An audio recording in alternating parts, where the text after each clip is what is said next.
Chapter 1188. Ugh, so comfortable. Agreed, Xian feels like she's about to melt. The moment they soaked themselves in the bathtub, Yagia and Xian let out moans of pleasure. Wu Yan, who was soaking in front of them, felt his heart skip a beat. His hands started moving uncontrollably. It looked like a sleazy action. Generally speaking, when taking a bath here, one should first clean his body in the shower head before entering the bathtub to enjoy the pleasure of soaking in the bath. However, Yakuya and Zhou Xian clearly didn't care about this. Toka, Yoshino, and Shiori had also finished their baths. They didn't need to think about the people behind them, so they didn't care about the rules. In the bathroom of Wu He's house, the bathtub wasn't very big. Therefore, after soaking 3 people in one after another, even though 2 of them were slender girls, there wasn't enough space. Thus, when the bathtub overflowed with water, the 3 people in the bathtub were tightly pressed against each other. Sitting in front of Yi Juyao and Xian, Wu Yan could clearly feel a part of the 2 elves' bodies unavoidably coming into contact with him. Their 6 legs were even intertwined as they moved back and forth, allowing a certain wolf to fully enjoy the touch of their delicate skin. As for Yi Juyao and Xian, they were still immersed in the pleasure of bathing. Bathing, it's so comfortable. Xian thinks that bathing in hot water is more comfortable than bathing in the wind. Although that's true, we are the witches of the hurricane. Elves who control the wind cannot abandon the wind. I disagree, Xian has no intention of abandoning the wind. No matter how comfortable it is, Xian still likes the wind the most. As expected of Xian. She's so sensible. I disagree, Yi Juyao is more sensible than Xian because it was Yi Juyao who reminded Xian. The 2 elves kept their legs touching Wu Yan's as they talked as if there was no one else around. This made Wu Yan speechless. He was starting to suspect that the 2 sisters weren't here to rub his back. Instead, it was to make fun of him. However, just as this thought appeared in his mind, Yi Geya and Xian exchanged glances and nodded solemnly. Hey master. Yi Juyao suddenly asked. Don't you think this place is a little narrow? Wu Yan was slightly taken aback. Then she said angrily, have you ever heard of an ordinary family's bathtub that can hold 3 people at the same time? It's not like we're from a rich family. I understand. There's nothing we can do about it. Xian seemed to have been waiting for this sentence for a long time. The moment Wu Yan finished his sentence, she immediately took over. If that's the case, then Yejuya and Xian can only go to master's side. After saying that, the Daoist sisters abruptly stood up before Wu Yan could react. He turned around and soaked himself in the bathtub again. His movements were extremely neat. However, the moment they turned around, the 2 elves turned around and faced Wu Yan with their backs facing him. They even laid in his embrace. As the 2 delicate bodies entered his embrace, Wu Yan's body stiffened. His mind went blank for a moment. This is too bad.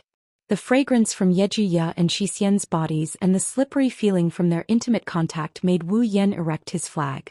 He almost attacked. If only it was here. Wu Yan didn't manage to control himself properly. Once the battle started, it would definitely be a chaotic battle. At that time, perhaps when Shiori comes back, the battle here will be over. It's not over yet.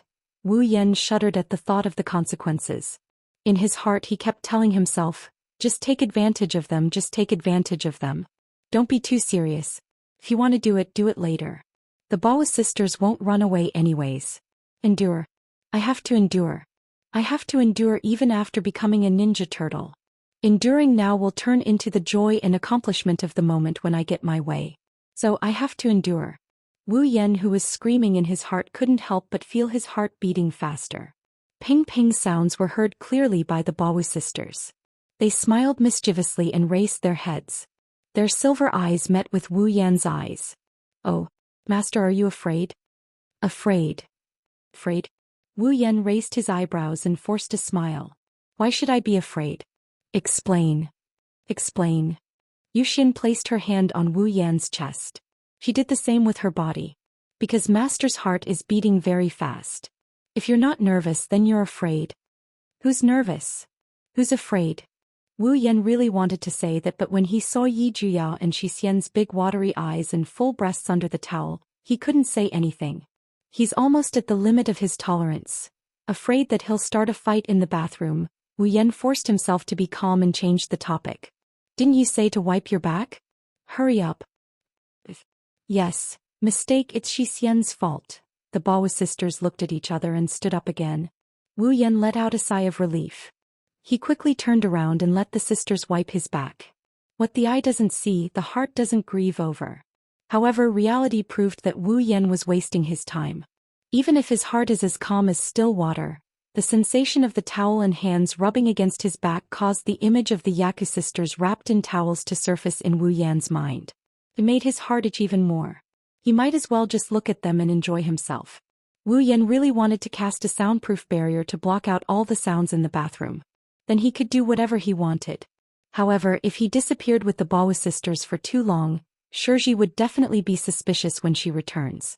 He doesn't want the news of him pushing down the sisters to spread to the entire date battle world. He can only comfort himself that he'll be able to eat them sooner or later. He'll be able to eat them. Wu Yan's mind started to wander and he couldn't calm down. He could only shake his body and bleed in his heart. Seeing Wu Yan's abnormal actions, Yi Juya and Zhou Xian, who were wiping his back, couldn't help but walk up to him in confusion. Master, what's wrong? Question: Did Yi Juya and Zhou Xian do something wrong? Just like that, the two sisters leaned on him, putting all of their weight on his back. That moment of perfect softness entered his senses, causing his face to flush red, and he couldn't help but yell out loud. Nothing. The sudden shout gave the Daoist sisters a fright. The two sisters panicked and their feet slipped in the slippery bathtub. They cried out and fell straight down. Along with the exclamation and the sound of water, 2 bath towels floated down from the Daoist sisters' bodies. A pair of idiots. Wu Yan finally couldn't help but curse. He quickly reached out to help them up, but what he touched were 2 lumps of softness of different sizes. Wu Yan blanked out for a bit before he subconsciously pinched her. In the next moment, an overlapping moan came from the 8 Wu sisters' mouths, echoing in the bathroom. In this situation, if Wu Yan still didn't know what those lumps of different sizes were, he wouldn't be able to show his face. Such a melodramatic scene made Wu Yan open his mouth wide in shock. For a moment he was stunned, but his hands continued to pinch her cheeks a few more times. Yi Juya and Zhou Xian moaned again. Under Wu Yan's actions, it was as if all the strength in their body was sucked out. The two fell into Wu Yan's arms and pressed their bodies tightly together with Wu Yan's. Then Wu Yan felt his clone had entered a very warm place, just a little bit. On the other hand, Zhou Xian felt a foreign object enter a certain part of her body. No way. Unparalleled pleasure rushed through Wu Yan's body. He realized that he encountered a very bad situation. Wu Yan's rationality almost exploded. Gritting his teeth, Wu Yan took a deep breath. I don't care. Even if I can't push, I have to take advantage of them. After saying that, Wu Yan reached out his evil hands. In the bathroom there were 2 delicate voices that sounded like they were gasping for breath. They couldn't help but fluctuate. This scene lasted for a full 30 minutes until Shiori came back. Then it quietly stopped. Chapter 1189. Heavenly Palace City, Dragon Gall Temple Women's Academy. Meiju was sitting at the head of a conference room. She was listening to the lively debate among the committee members of Dragon Gall Temple Women's Academy. She sighed reluctantly. Unlike Lichon High School and other schools, Dragon Gall Temple Women's College was a prestigious school, so they prepared more for the Tianyang ceremony than other schools. Therefore there were more committee members. Meiju, on the other hand, was in charge of the executive committee. Her responsibility was to lead the executive committee of the Tianyang ritual. Therefore, as the chairman, Meiju had to participate in the meeting about the Tianyang festival. However, Meiju had no talent in dealing with these matters. She could only let the committee members discuss among themselves. Secondly, the number of committee members increased. It was inevitable that there would be more arguments. Therefore, this meeting had been going on since school was over. It was almost dark, but there were still no signs of it ending. As for how much of the content discussed in the meeting was useful, Meiju still remembered at first, but under the discussion of the executive committee members, Meiju had forgotten all about it. In other words, the topic and content of the discussion among the committee members had gradually deviated from the main topic and became somewhat similar to a quarrel. Glancing at each and every one of them who were frowning, he tried his best to raise his voice. Meiju finally started to feel impatient as the committee members were arguing with each other. Meiju took out her phone and looked at the time displayed on it. She then looked at the dusk that was gradually being replaced by darkness. She frowned slightly and stood up. It's getting late. We'll discuss the rest tomorrow. Let's call it a day. Hearing Meijio's words, the committee members who were arguing in the meeting room couldn't help but become restless. But big sister. We have other work tomorrow. Yes. Sister, if today's work and tomorrow's work pile up together, we won't make it in time. The committee members all spoke with a difficult expression, but it made Meijio raise her eyebrows. Meijio narrowed her eyes. Since you know you have work to do tomorrow, you know it will be too late if you continue like this. Why do we have to engage in so many meaningless quarrels? This. The committee members looked at each other in dismay and lowered their heads in shame. Seeing this, Meijio's expression became better. No matter what. It's getting dark. We have to call it a day. Let's work harder tomorrow. Yes. Sister. The committee members glanced at the sky outside the window. When they saw that half of the sky was dark, they could only reluctantly nod their heads. They packed up their things and left the conference room.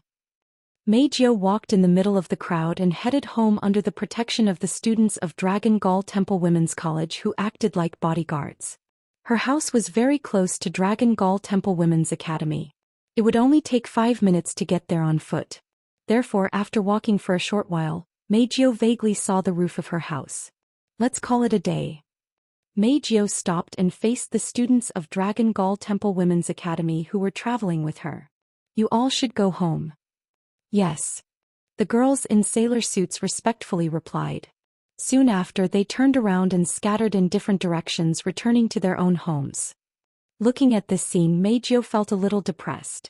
Although these students from the same school and class as Meijio respectfully called Meijio Big Sister, and became her loyal fans because of her status as a popular idol, no matter what, they weren't to the extent that they would protect her like a guard every day. The reason why they were so fanatical about Meijio was that Meijio could use her spiritual power to make her voice sound, making them listen to her orders. These so-called fans didn't support Meijio out of sincerity. At least not all of them. Meijio was able to command them to gather for her. She was also able to command them to be at her beck and call. Similarly, she was able to command them to leave without any reluctance, just like what they were doing now. If one day Meijio lost her powers as a fairy, then this scene would no longer continue. When that time comes, Meijio will become a person again, just like half a year ago. A person who only has fans and supporters but no friends. In the end, Meijio has always been a person. Even if she has a lot of fans by her side every day. Meijio's bright silver eyes dimmed a little as she stared blankly at the supporters who disappeared without looking back. However, she quickly shook her head and her gaze became sharp again. I don't need friends. They will only betray me. Men are lowly, dirty and ugly. They are filthy creatures that make me want to vomit just by looking at them. Women are the same. They only need to listen to me obediently and become my toys. That's enough. Humans are not to be trusted. That's why I can't have any expectations. I must distance myself from them. From the beginning, Meijio only has her voice. Meijio kept telling herself that in her heart. Her gaze became sharper and sharper. However, at this moment, a black-haired, red-eyed figure flashed through her mind. At the same time, a string of words flashed through her mind. Before you choose to believe me, I will always have hope and wait for you to believe me. That's why, Meijio, you must help me. Before you use your real voice to sing, I will always wait. As these words surfaced, Meijio's sharp gaze suddenly froze. It gradually shattered in an uncontrollable wave, and her heart was also in a mess. Ugh. Damn it. Meijio stomped her feet angrily as if she didn't want to admit that she was in such a state of mind. She was exasperated that she didn't meet her expectations. He's just a man. What right does he have to say that and help me? Do you think I'm a philanthropist? Acting so cool? Why do you care about a man's words? Don't you look pitiful? I don't need you to wait. Damn it. Damn it. Damn it. Meijio kept stomping the ground as she muttered. After a long time, she let out a sigh of relief as if she had vented her anger. Her heart also calmed down. Meijio didn't realize that her emotions were completely affected by one person. Sigh. Meijio sighed faintly as if she was tired. She closed her eyes. Let's go home. After saying this, Meiju lifted her feet and wanted to walk home. Just as Meiju lifted her foot, a sudden warning in her heart caused her to stiffen abruptly. She stopped in her tracks. At the same time, Meiju also felt a strong sense of danger. It caused her to jump back a few steps. Kaboom! The next moment, the spot where Meiju was standing was suddenly hit by a dazzling laser. With a loud explosion and a cloud of dust, a hole the size of a person was blasted out. Without a doubt, if Meiju was still standing there just now, then the one who would be blown up would be Meiju's body. What? Meiju's expression changed drastically when she saw this scene. However, she quickly put on a cold expression and raised her head to look at the sky. In the night sky, figures wearing the same style of bodysuit and body parts covered by mecha entered Meiju's eyes one after another. Meiju's expression froze when she saw this scene. In Meiju's memory, only one type of person had that kind of body and equipment. Magician. No, it wasn't just magician. Among the numerous figures, a large portion of them had bodies that flickered with a cold metallic luster. Their limbs were clearly different from that of humans. Their entire bodies were cold machines. On their heads, where their eyes should have been, there was only a single round lamp that flickered with red light. That was Bandersnatch. Chapter 1190. In the gradually darkening sky, magicians in CR unit uniforms and cold Bandersnatch robots floated in the air. Some of them were holding weapons, while some raised their arms and aimed at Meiju, who was standing on the ground. The air was filled with the smell of gunpowder. Meiju glanced at the magician and Bandersnatch that surrounded her. She glanced at the human-sized hole that was blasted by the laser beam and her expression turned ugly.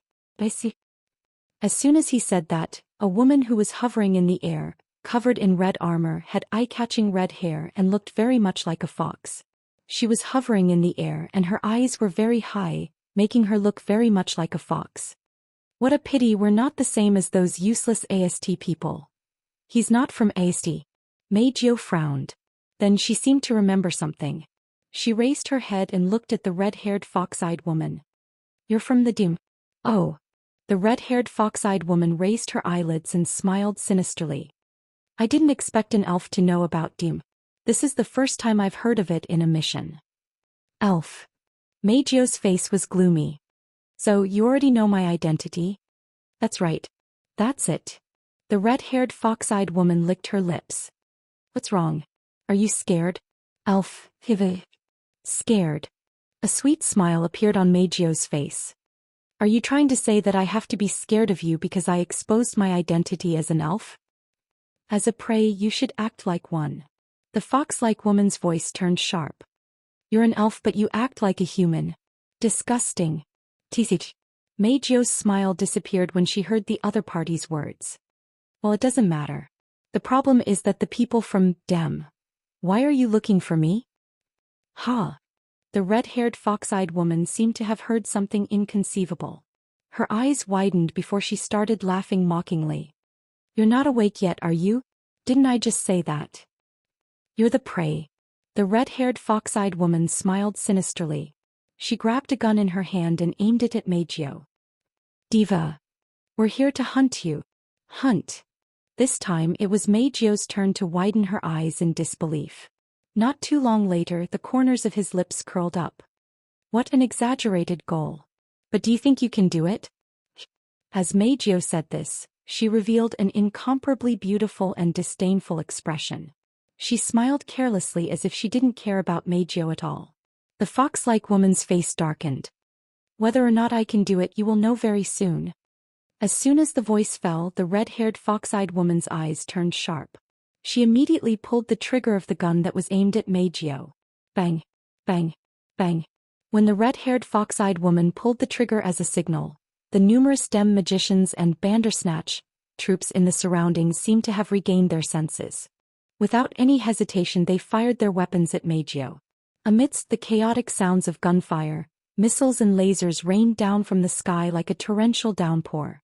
Bang, bang, bang. Who knows if the evacuation order was issued in advance or if there was no one around to begin with. Amidst the continuous explosions, not a single ordinary person popped their head out. Plus, there weren't many buildings here, so the magicians of Dem were able to unleash the power of their weapons to their heart's content. Bang. Bang. Bang. Bang. Bang. Bang. Bang. Bang. After a few minutes of concentrated shooting, the group of DM magicians and Bandersnatch finally stopped their attack as though they had run out of ammunition. Silence was restored between heaven and earth. What's wrong? Bang. That's it? What's so great about elves? Under the concentrated fire of such a weapon, even an elf would not be able to escape unscathed. That's what bang. Bang. Bang. Bang. Bang. Bang. The red-haired fox-eyed woman and the other magicians froze for a moment. They couldn't help but look towards the direction of the light. Then an illusory and intoxicating voice echoed from the center of the smoke and dust. It was like an echo from the center of the light. Bang. Bang. Bang. Bang. Bang. Bang. Bang. Bang. Bang. Bang. Bang. At the same time as the voice echoed out, the flashes within the smoke and dust suddenly exploded, blowing away all the smoke on the ground. Meijio was wearing a gown that looked like it was made of light. Behind her was a huge pipe organ. In front of her floated a long keyboard made of light. She had a smile on her face as she looked at them. With a smile on her face, she reached out her hand and pressed on the keyboard of light.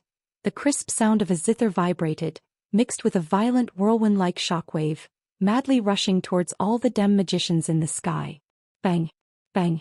The sound waves reverberating in the air hit the dem magicians and the Bandersnatch, robots like a gust of wind. Dong. With a loud and clear sound, screams of agony replaced the sound of the zither and reverberated in the air. Other than the dem magician who had cast his Tertitori, just in time like the red-haired fox-eyed woman, all the magicians and Bandersnatch emitted white smoke and fell heavily to the ground. The Bandersnatch, which had no ability to make decisions on its own, fell to the ground. From beginning to end, Meijio only used one attack to defeat more than half of the dem magicians, and the Bandersnatch team was completely wiped out. Although it was a result of using the full power of an angel, the difference between an ordinary magician and an elf could be seen. Needless to say, the brainless Bandersnatch robot soldiers that could use the display device sounded very powerful, but in terms of individual combat power, they were far inferior to human magicians. In terms of precise control and control of the display device, the difference between the Bandersnatch and the human magicians was very obvious. They weren't strong, but they were much weaker. They could be considered trash. To the elves, Bandersnatch was the best target. The red-haired fox-eyed woman, who clearly knew this, had an extremely ugly expression on her face. Her gloomy eyes stared at the smiling Meijio below as she screamed sharply. Bang. Bang. Bang. Bang. The remaining dem magicians were shocked. They quickly aimed their weapons at Meijio and pulled the trigger. Bang. Bang. Bang. Another round of gunshots reverberated in the surroundings. A large number of cannonballs filled the entire field of vision and flew towards Meijio on the ground. No matter how many times this level of attack came, it would be the same, Meijio thought to herself. Her hand once again reached for the keyboard of the Guqin of light. Suddenly, a dazzling sword light whizzed out and cut towards Meijio's outstretched hand. Chapter 1191. The dazzling sword light was like a meteor flashing by, cutting through the air with a sharp sound as it pierced through the air. For a moment, Meijio thought that it was an illusion caused by her vision, but the alarm in her heart told Meijio that it was definitely not an illusion. It was a real attack. As soon as Meijio noticed this, she decisively opened her mouth and a high-pitched voice containing spirit force came out of her mouth. Ripples spread out and formed a barrier in front of the sword light, protecting Meijio inside. In the next moment, the dazzling sword light collided with the sound barrier that was rippling like waves, leaving no room for explanation. Chi. With a crisp tearing sound, the sound wave barrier that Meijio hurriedly built was torn apart, causing Meijio to turn pale with fright. However, that dazzling sword light clearly didn't know how to be gentle with a woman. It cut through the sound barrier in a sharp manner and cut through space. Meijio was shocked as it heavily slashed into her abdomen. Ping. Meijio felt a sharp pain in her abdomen. Then she flew out and crashed into the army destroyer singer behind her. She let out a cry of pain. Oh. At this moment, a slightly dissatisfied voice sounded in front of Meijio. After cutting open the barrier, it doesn't have enough power to cut open the spiritual equipment? How lucky. Hearing this voice, Meijio did not know why, but she suddenly had an ominous feeling. She held her abdomen and stood up. She looked forward. She saw where Meijio was standing. A figure was floating up from the ground. Holding a golden laser lightsaber in his hand, he stared at her with an incomparably cold gaze as he slowly descended to the ground. It was a young girl whose entire body was covered in platinum armor. Light blonde hair. Dark green eyes. Dignified face. Her appearance was outstanding. After taking in the other party's appearance, Meijio's bright silver eyes suddenly shrank and her pretty face changed drastically. Knows this person? No, to be precise, Meijio only saw this person twice. The first time was during the concert not long ago. This person appeared in front of her and took away Wu Yan who came to the concert. The second time was not long ago, when Wu Yan introduced her and the Baoist sisters to 3 human magicians who were a threat to the elves. He projected the other party's appearance on the surface of the teacup. In addition, when they met for the first time, she felt an unusual feeling from the other party. Also, Wu Yan's introduction of the other party made it impossible for Meijio to forget this person. Holding her abdomen, Meijio's eyes fluctuated and her face was full of seriousness. Irene's brows raised. She looked at Meijio's hesitation and narrowed her eyes. The elves we met recently more or less have information about me. This isn't a good thing. Hearing this, Meijio gritted her teeth and supported the huge body of the army destroyer singer behind her. Feeling the pain from her abdomen, she couldn't help but feel her heart palpitate. After cutting through her soundwave barrier and the protection of her spiritual equipment, she was still able to injure her so much. This Irene? Meth is indeed not an ordinary magician. Executive Director. In the air, the red-haired fox-eyed woman and the other dim magicians were overjoyed. They all landed on the ground and came behind Irene. However, they were met with Irene's cold gaze. So many people can't deal with one elf. Irene's cold gaze swept across the magicians and finally stopped on the red-haired fox-eyed woman. Jessica, it seems like you need to improve your strength. The magicians held their breaths and didn't dare to refute. Only the red-haired fox-eyed woman, who was called Jessica by Elaine, said unwillingly. Executive Minister, the power of the diva seems to be very good in group battles. I really didn't expect that, so... Irene's gaze turned colder and colder. She interrupted Jessica mercilessly. Are you trying to find an excuse? No. Jessica was shocked. She gritted her teeth and lowered her head. I'm sorry. It's our fault. Executive Director. But... Raising her head abruptly, Jessica shouted at Elaine. Diva's Angel does have an attack that's very good in group battles. Executive Director, please let me try again. This time I'll do it alone. All right. Say no more. After hearing the answer she expected, Irene turned around and didn't even look at Jessica. Since I can't do group attacks, let me try the diva myself. Elaine had her own reasons for saying that. These DM magicians had the advantage of being in a favorable position. Compared to the AST magicians or the magicians from other regions, the CR magicians were at the very top of their game. The DM's technical requirements for the magicians were also much higher than the so-called elven troops. Together with this CR unit, the DM was undoubtedly stronger than the average magician, much stronger. In such a situation, even with the help of Jessica, who was the strongest person in the DEM, after Janamiya Shina left the DEM, they still couldn't deal with this diva in front of him. Unless he personally took action, how could this mission be completed? In the end, other than Irene and Shina, no one in the DEM could face the elves alone. Now that Shina is gone, Irene is the only one left. Irene had no choice but to stand up. However, Jessica was unwilling to give up. She opened her mouth and wanted to say something, but nothing came out. She could only glare viciously at Meijio and leave unwillingly. Seeing this scene, Irene sighed in her heart. All right, look for an opportunity and support me. Jessica and the magicians of Dem were overjoyed. Yes. Seeing all the magicians pointing their weapons at her and Irene raising her laser sword, Meijio's expression changed. She stared at Irene and remembered what Wu Yan said the other day. This person is dangerous. Very dangerous. If you meet her alone or even together, don't hesitate and run away immediately. Even if you don't have any enmity towards her, she won't let you go. Wu Yan didn't look like he was joking at all, and Irene cut open her soundwave barrier. Meijio bit her lip and made up her mind. Meijio raised her head and took a deep breath. Seeing this, Irene's eyes flashed with a bright light and she coldly shouted. Everyone! Tertori, Domain of Will. Activate! Jessica and the magicians were stunned for a moment. When they realized what was going on, they hurriedly followed Irene and unfolded their Tertori, covering their whole bodies. Ah! Almost at the same time, Meijio took a deep breath and shouted a high pitch that was several times louder than before. Her high-pitched voice turned into a shockwave that swept across the area, stirring up clouds of dust. Like a tidal wave, it rushed toward Irene, Jessica, and the magicians from the Dem, covering all of them in it. Everyone! Activate the jets! Her field of vision was suddenly blocked. Irene seemed to have sensed something and issued a command in a stern voice. All the magicians turned on the ejector behind them and shot out a frenzied airflow, blowing away all the dust in the field. They all looked in the direction of Meijio.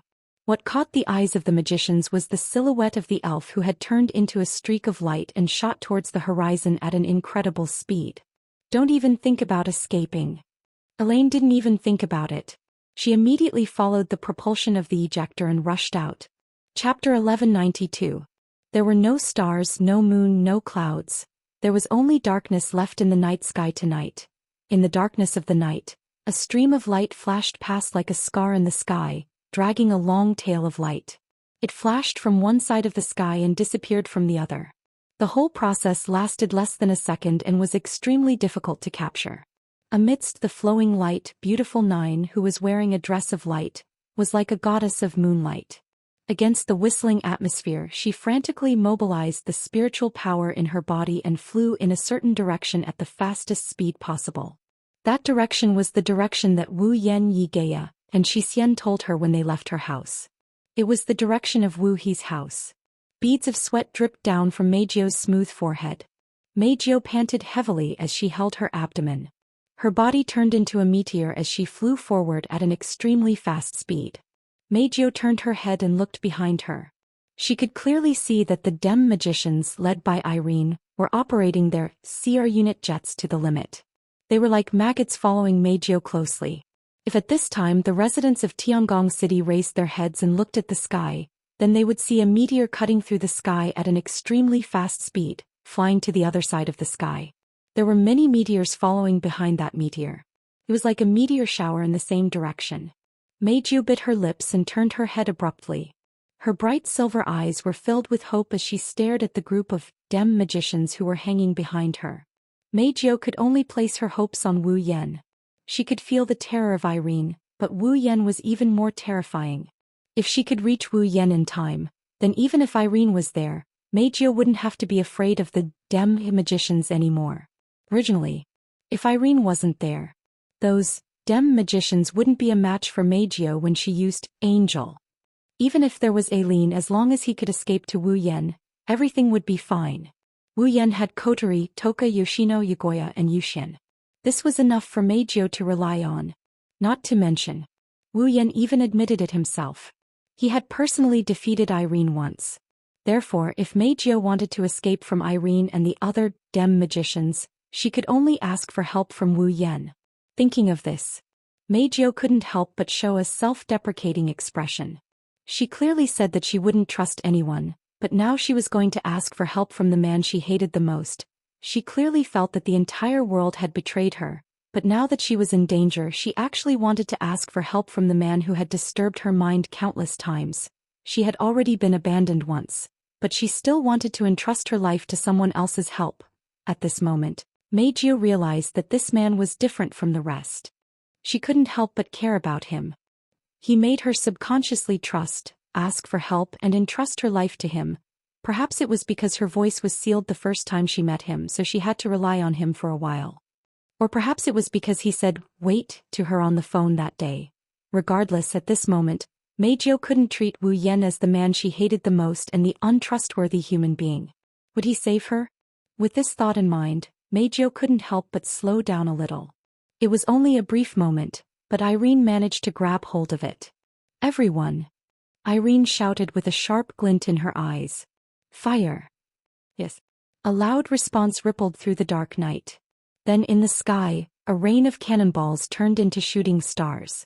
In the silent night, they flew from all directions, baring their fangs and brandishing their claws as they enveloped Meijio's body. The gunshots that resounded through the sky and the sound of cannonballs flying through the air entered Meijio's ears, causing her expression to change.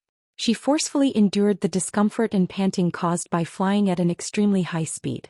She opened her mouth and released a clear syllable. Then a ripple-like sound wave spread out, quickly forming a barrier behind Meijio at a speed visible to the naked eye, blocking all the incoming cannonballs. Bang bang bang bang bang. Continuous explosions sounded in the night sky like fireworks, causing a series of chaotic explosions. Unfortunately, these fireworks weren't beautiful, only smoke and fire bloomed. At the back, Irene saw Meijio's sonic barrier blocking all the cannonballs. Her expression turned cold. A heavy cannon suddenly extended from under her arm and placed under her arm. Go for it. Irene did not even need to aim. She already knew where to shoot and pulled the trigger of the heavy cannon in her hand.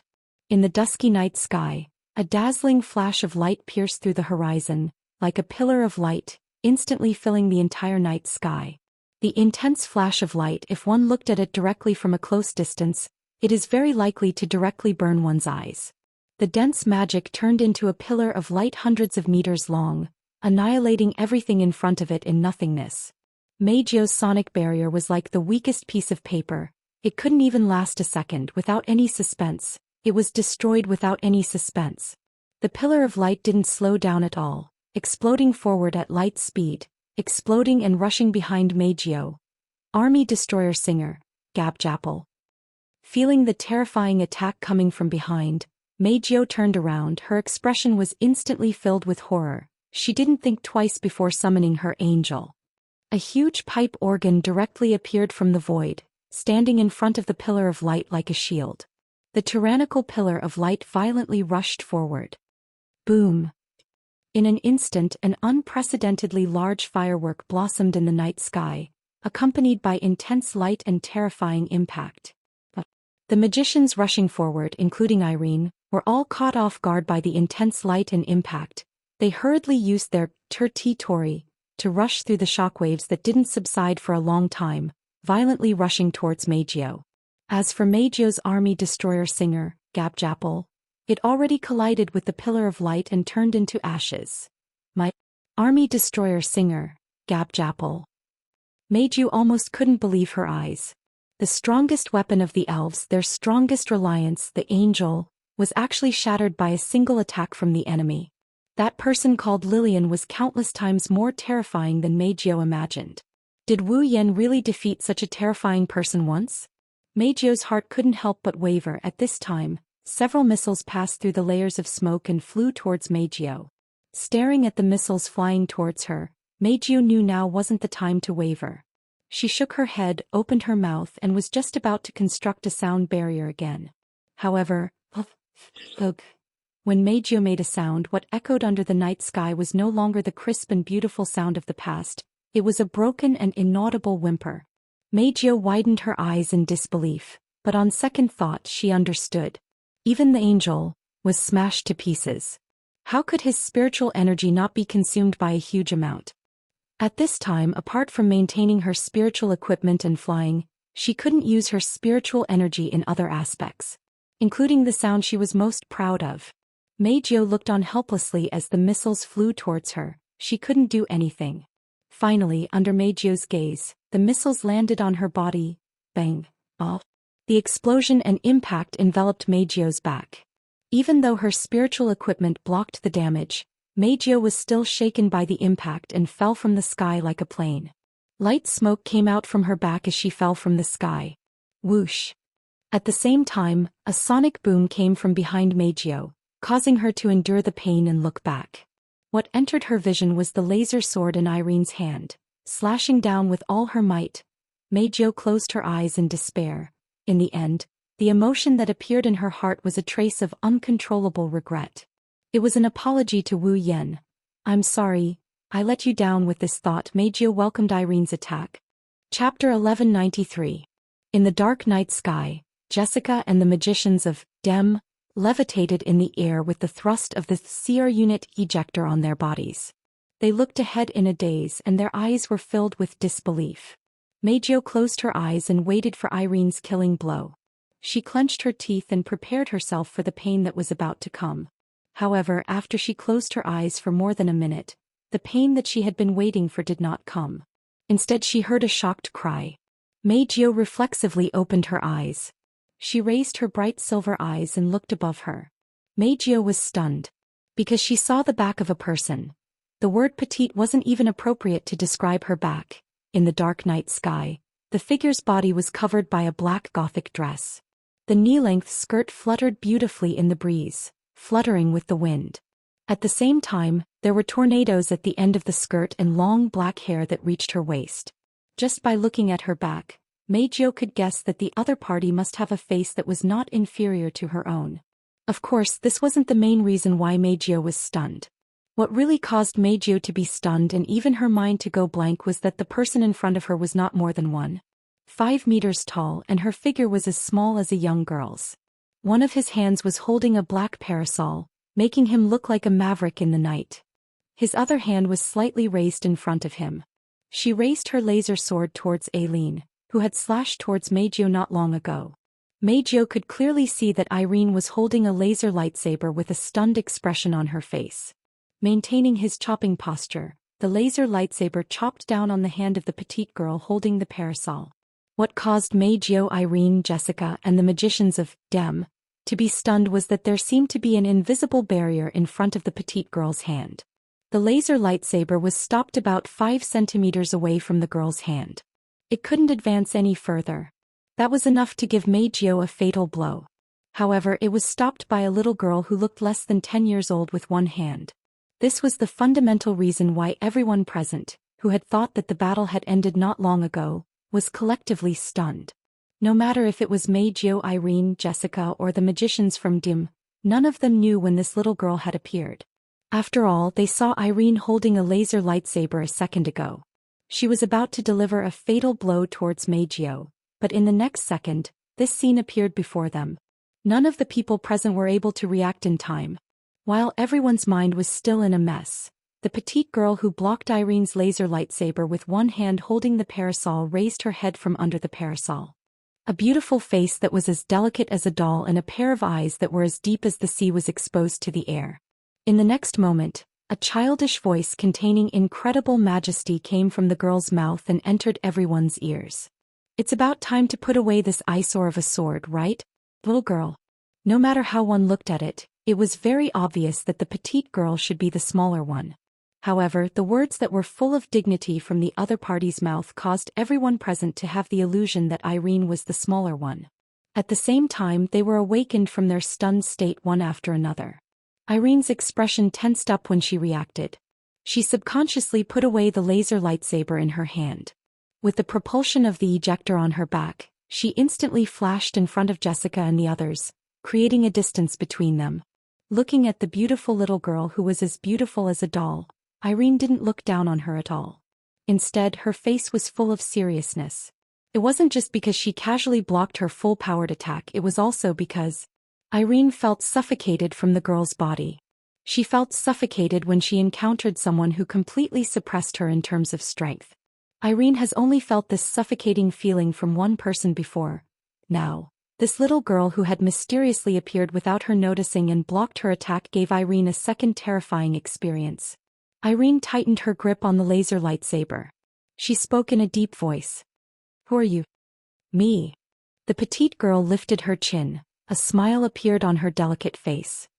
"Natsuki Nangong. Yes." The person who blocked Irene's attack and saved Meijio without anyone noticing was one of Wu Yan's familiars. The Witch of Space Natsuki Nangong. However, this demon killer, who was known by everyone in the world of blood-devouring frenzy, was nowhere to be found in the world of date battle.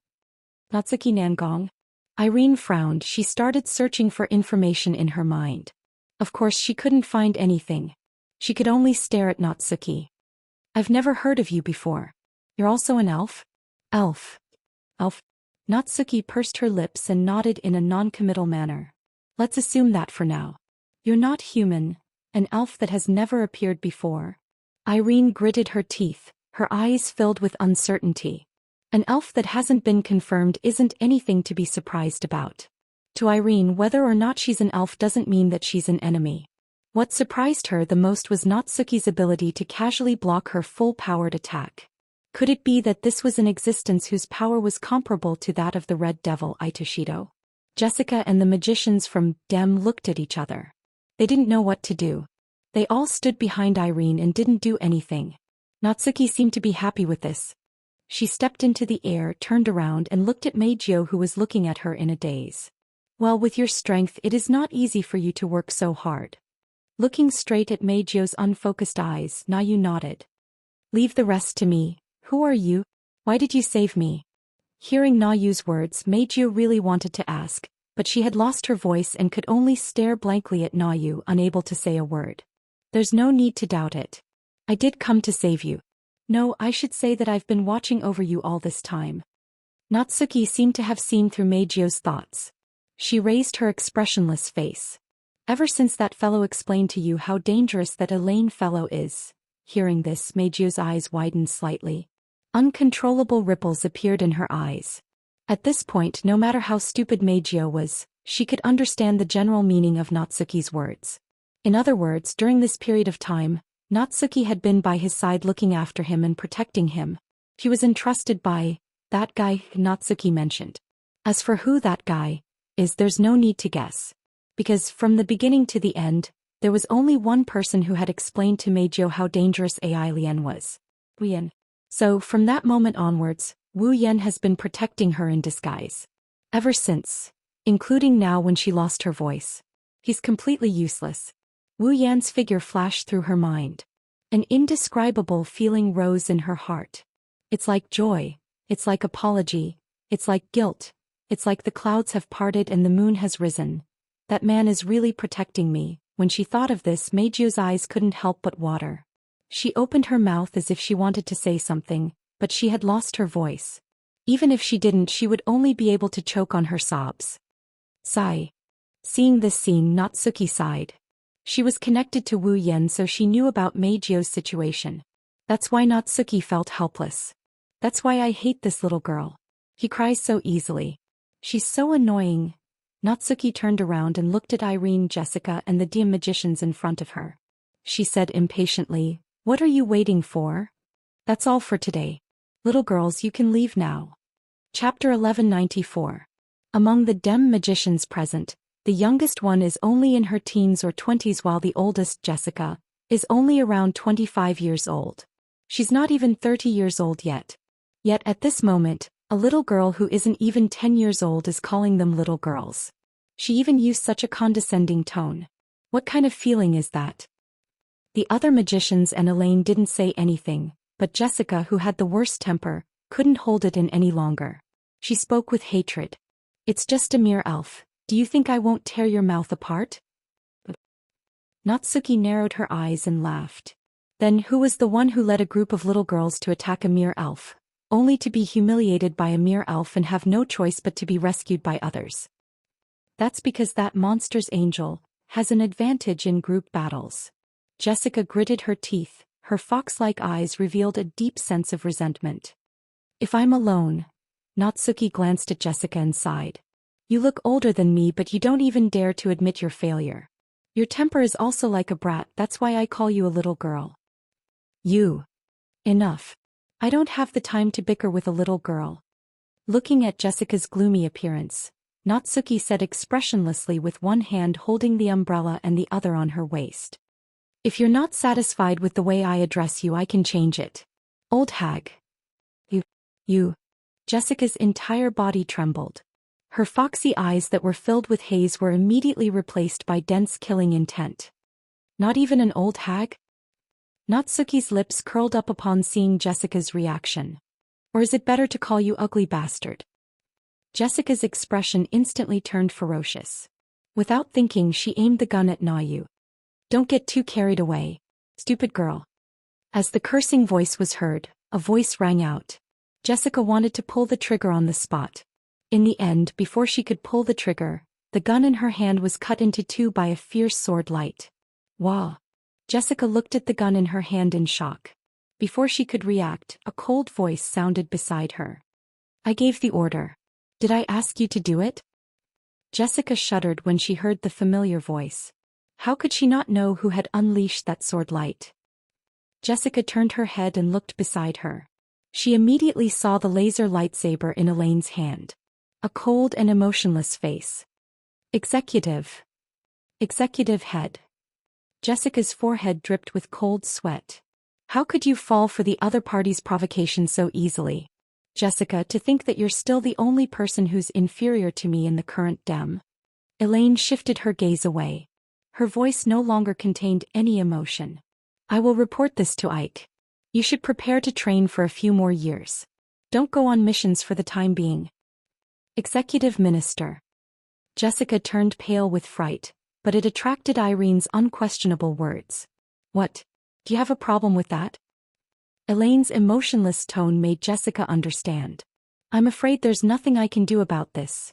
Immediately, Jessica lowered her head. Her fox-like eyes were filled with hatred and killing intent as she glared at Nayu in front of her. Her heart was filled with hatred. It's all because of this damn brat. Jessica made up her mind. Even if she can't go on missions after returning, she will make a hole in Natsuki's body. Unfortunately, Jessica had already forgotten about it. That damned brat in her eyes had just blocked an all-out attack from the executive director that she was so afraid of with his bare hands. He saw the resentment in Jessica's eyes. However, Natsuki's expression didn't change at all. Instead, she looked at Irene with a hint of approval in her beautiful eyes. Looks like the magicians in the dem are not all undesirable, even if the so-called magician name is just a fake. Fake? Elaine frowned. Her gaze sharpened. What is the meaning of this? Who knows? Natsuki didn't deny it. She raised the parasol in her hand with a provocative look in her eyes. Instead of wasting time explaining, why don't I let you see it with your own eyes? A real magician. As she spoke, Natsuki's petite body emitted a magical ripple that was different from the one used to power the display device in this world. True magical ripples surged out from her body and swept across the area like a gust of wind. The sudden gust of wind made the magicians of Dem a little confused. They all exclaimed, but they didn't dare to move their eyes away from Nayu's body for even half a second. Natsuki was strong, but her mana wasn't strong enough to cause a gust of wind. However, ever since she became Wu Yan's familiar, her mana has completely disappeared. Natsuki didn't lose her power. She's just a collection of mana. Even though she has a physical body, she's still Wu Yan's familiar. No matter how much mana Wu Yan used to release her, as long as Wu Yan didn't cut off Wu Yan's supply of mana, Natsuki would be able to use Wu Yan's mana. In other words, if Wu Yan wanted, Natsuki would be able to obtain an endless amount of mana from Wu Yan until Wu Yan ran out of mana. In other words, Natsuki possessed mana that surpassed the level of a true ancestor. Of course, it was impossible for the DM magicians to know this. These so-called magicians were different from real magicians. If they didn't have the equipment on them, then they were just ordinary people.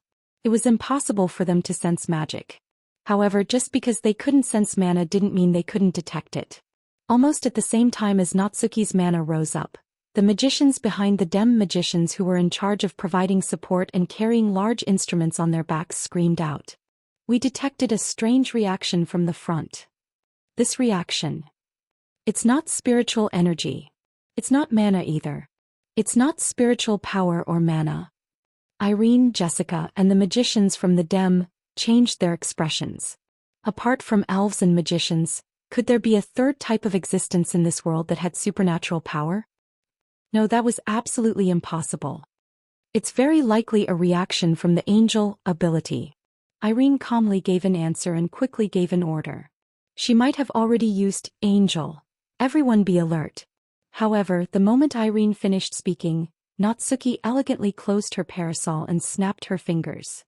The next moment, in the vast night sky, ripples spread out without warning, bringing with them the sound of water droplets falling into a lake.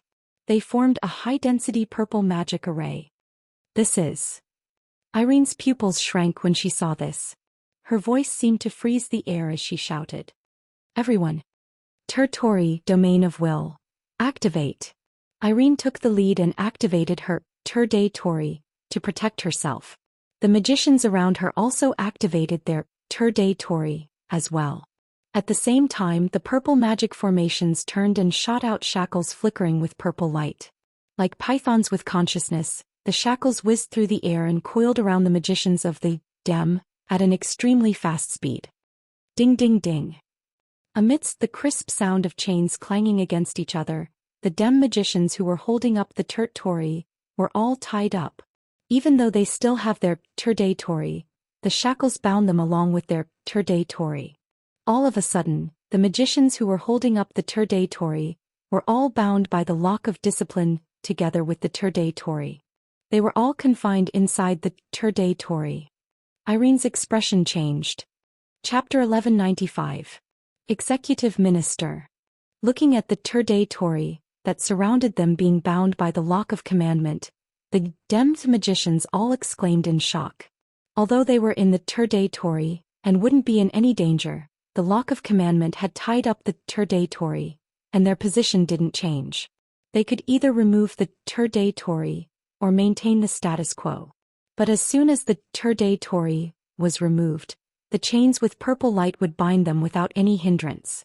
But if they maintain the status quo and maintain the state of the Turde Tori, these Dem magicians would be no different from being directly bound. They were in a dilemma. From the moment the lock of commandment burst out to the moment the Dem magicians were all bound and cried out in alarm, the whole process was less than 5 seconds. But Irene's brain instantly analyzed the situation. Her expression changed and she directly removed the Turde Tori that had just been released and retreated. If even Irene ended up like those Dem magicians, then this hunting war would be over. The Dem would basically be declared a failure. Thinking of this, Irene immediately sent an order to her brain to control the ejector of the Pandaragon on her body. She displayed the maximum ejector thrust of the Pandaragon and turned into a flash of light, quickly breaking away from the lock of commandment that was entangling her. However, at the same time that Irene dodged, the lock of commandment that was originally binding her like a python instantly changed its direction and headed in Irene's direction. It shot straight towards her. If the lock of commandment at the beginning referred to a coiled python, then the lock of commandment now was a spirit snake that shot out of its hole like a hot knife through butter. It was like a flash of purple lightning. The lock of commandment violently shot towards Irene. In an ear-piercing sonic boom, it broke through the layers of atmosphere like an arrow and fiercely shot towards the retreating Irene. Looking at the lock of commandment that was shooting towards her, Irene's face tensed up. Irene's face was tense. While retreating, she quickly raised the laser lightsaber in her hand to block in front of her. Clang! At the critical moment, the front end of the lock of commandment heavily fell on the laser lightsaber in Irene's hand, stirring up a thick layer of shockwaves. Accompanied by the sound of collision, the lock of commandment continued to rush towards Irene without slowing down. Irene's body suddenly retreated even more violently, but this time it wasn't Irene who was retreating. It was the lock of commandment that was fiercely thrusting Irene, pushing her back. Sparks immediately burst out from the point where the laser lightsaber and the discipline lock collided, spreading to the surroundings like fireworks. The ejector on Irene's back was already operating to its limit, but it was unable to stop Irene's body no matter how hard it tried. Irene's hand that was holding the laser lightsaber was already trembling slightly. It was easy to imagine how terrifying the power of the lock of discipline, which could only be used to bind someone, would be when used as an attack. This was only possible when Natsuki, the original owner of the lock of commandment, was controlling it. If it was Wu Yen who could only borrow a portion of his familiar's power, he definitely wouldn't be able to use the lock of commandment to this extent, even with the help of the infinite martial arts. Feeling the surging force from the laser lightsaber, the web between her thumb and index finger was almost torn apart. The surrounding scenery was moving at an extremely fast speed, proving that Irene was still being pushed back by the lock of discipline. Irene's expression immediately turned ruthless. Ha! With a cold shout, her brain's control of the Pandaragon was pushed to the limit. Irene seemed to have received help from the gods. The strength in her hand exploded, and she lifted the laser lightsaber up. Clang! Another clashing sound rang out, but this time, it was the discipline lock that struck the laser sword like a spear and an arrow that was sent flying by Irene, shooting towards the sky. Ha, ha. The next moment Irene, who sent the lock of commandment, fell to one knee in the air, panting heavily. Her eyes were filled with exhaustion and her brain was throbbing with pain. Even for Irene, controlling the Pandaragon to the limit will consume a large portion of her stamina. After this first clash, it's clear who's stronger and who's weaker. Natsuki could easily block Irene's full-powered attack. But Natsuki used who knows how much of her power, but Irene used all her strength to block it and she was as tired as a dead dog. There's no need to continue guessing. Anyone with a discerning eye can see that Irene won't be able to defeat Natsuki. This made Irene, who had personally experienced this scene, as well as Mei Jiao and the magicians of Dem, who had witnessed this scene with their own eyes, all change their expressions. Irene's expression turned ugly. Mei Jiao and the magicians from the Dem were shocked. The ones who understood Irene's strength the most were her and the magicians from the Dem. Mei Jiao, who was forced into a corner by Irene, knew Irene's strength very well.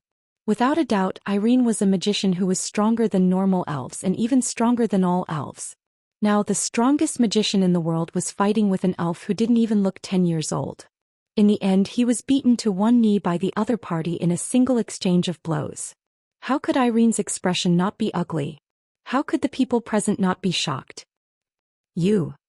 Irene panted heavily as she glared at Natsuki.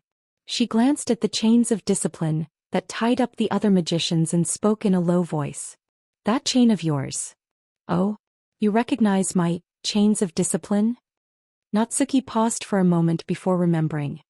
I almost forgot that guy used the chains of discipline when you fought him last time. As expected. Irene pointed her laser sword at Natsuki with a dark expression. Are you in cahoots with Itsuki Shido? In cahoots. Natsuki smiled and tilted her head. Rather than saying we're in cahoots, it's better to say we're one body. One body. This time it was Irene's turn to be stunned. Let's put it this way. Natsuki raised her parasol again and looked at Irene expressionlessly. You can think of me as an angel, with consciousness and a body that can move on its own. Itsuki Shido is my master. An angel that has consciousness, a body, and can move on her own. The magicians held their breaths. Irene clenched her lightsaber tightly. She couldn't take her eyes off Natsuki anymore. No wonder you're so strong, you're Itsuki Shido's angel. Irene frowned. Even an angel is so special, is that why Itsuki Shido is so strong? If that's what you think, it's fine. Natsuki pursed her lips. After all, even for that guy, an existence like me can be considered as one of his trump cards. Hearing this, Irene felt relieved, but at the same time she couldn't help but feel that this was a thorny problem. Wu Yan's terrifying power has always been a thorn in Irene's heart. Irene always thought she was the strongest existence in the world. The power that Natsuki displayed made Irene's heart palpitate. Fortunately, Natsuki was a wordless angel. Otherwise, the appearance of a second existence that was more powerful than her would be a huge blow to Irene. Natsuki's words made Irene feel better, but the problem isn't solved.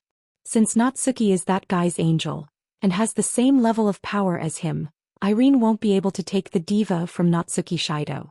The mission this time could be declared a failure. Thinking of this, Irene couldn't help but feel a sense of unwillingness in her heart. As Wilcourt's most loyal subordinate, Irene has already failed to capture Wu Yan once. She won't allow herself to fail a second time. However, she can't get past Natsuki. What should she do? Chapter 1196. Irene slowly stood up from kneeling on one knee. She held the laser lightsaber and pointed it at Natsuki while looking around. She looked at the magicians who were tightly bound by the purple glowing chains and was hesitant. Logically speaking, with Irene's intelligence, she should give up on the mission and choose to retreat. That would be the wisest choice. After all, she had already confirmed that her opponent was invincible. If she continued with the mission, they would be completely wiped out. That was definitely not a good thing. If it was the old Irene, she would definitely make such a choice. However, her opponent was not only a little girl who looked less than 10 years old, but also an angel with life. She was the angel who almost sent Irene to hell with her overwhelming power. Irene was unwilling to retreat just like that. Of course, if that was all, Irene could still convince herself to retreat. With Irene's personality, she wouldn't throw a tantrum just because her opponent looked like a little girl and overestimate herself by challenging her. The real reason why Irene hesitated and couldn't make the decision to retreat was because of Meijio. Irene could tell. Meijio's current state was like an arrow at the end of its flight. Meijio wouldn't be able to withstand a simple attack in her current state. At that time, Irene could directly take Meijio and use her as a hostage to lead the Dim magicians to retreat smoothly. That was why Irene didn't choose to retreat immediately. After all, she only needed one attack, right? As long as Irene was given a chance, then everything could become a reality. What Irene needed now was a chance. A chance. Ripples appeared in Irene's eyes, indicating that her heart was wavering. He kept looking around. She was trying to find that so-called chance. However, the Dim magicians were all restrained. They couldn't support Irene, and the Bandersnatch were all destroyed by Meijio. How could Irene find a chance? Until this moment. Only then did Irene realize how troublesome it was to not have a capable assistant by her side. If she could have someone who was far more powerful than the average magician to support her, then even if the other party's strength was not as good as hers, she would still be able to find an opportunity to make this mission a success. If Chong Gongzhen was still in the Dim, the situation would have been different. He didn't even need Chong Gongzhen's level. Even Jessica's help would be good. Thinking of this, Irene suddenly froze. Wait a minute, Jessica. Irene's eyes narrowed as she glanced at the bound magicians. Her lips curled into a smile. Na Yu puckered her brows when she saw this. Right at this moment, a red ray of light suddenly descended from above her head and shot down violently. Sensing the sound of rushing air above her head, Na Yu gently lifted her head and looked above. Immediately, the scene of a red laser shooting over was imprinted into her eyes, causing her to narrow her eyes. Mana surged from his body, and the chains of discipline around him began to move. One of the chains split off and arrived above Na Yu's head at lightning speed. It also arrived in the path of the laser beam. Boom!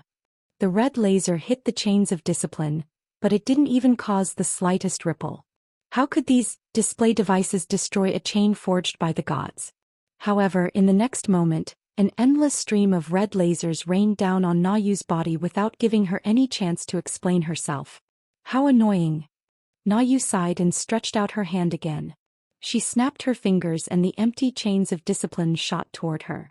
One by one, they intertwined with each other and formed a net of chains that covered Na Yu's head. Bang bang bang bang bang. The rainstorm-like red flashes shot at the iron net formed by the chains of discipline, triggering a series of explosions and smoke with sparks. Natsuki turned a blind eye to everything around her.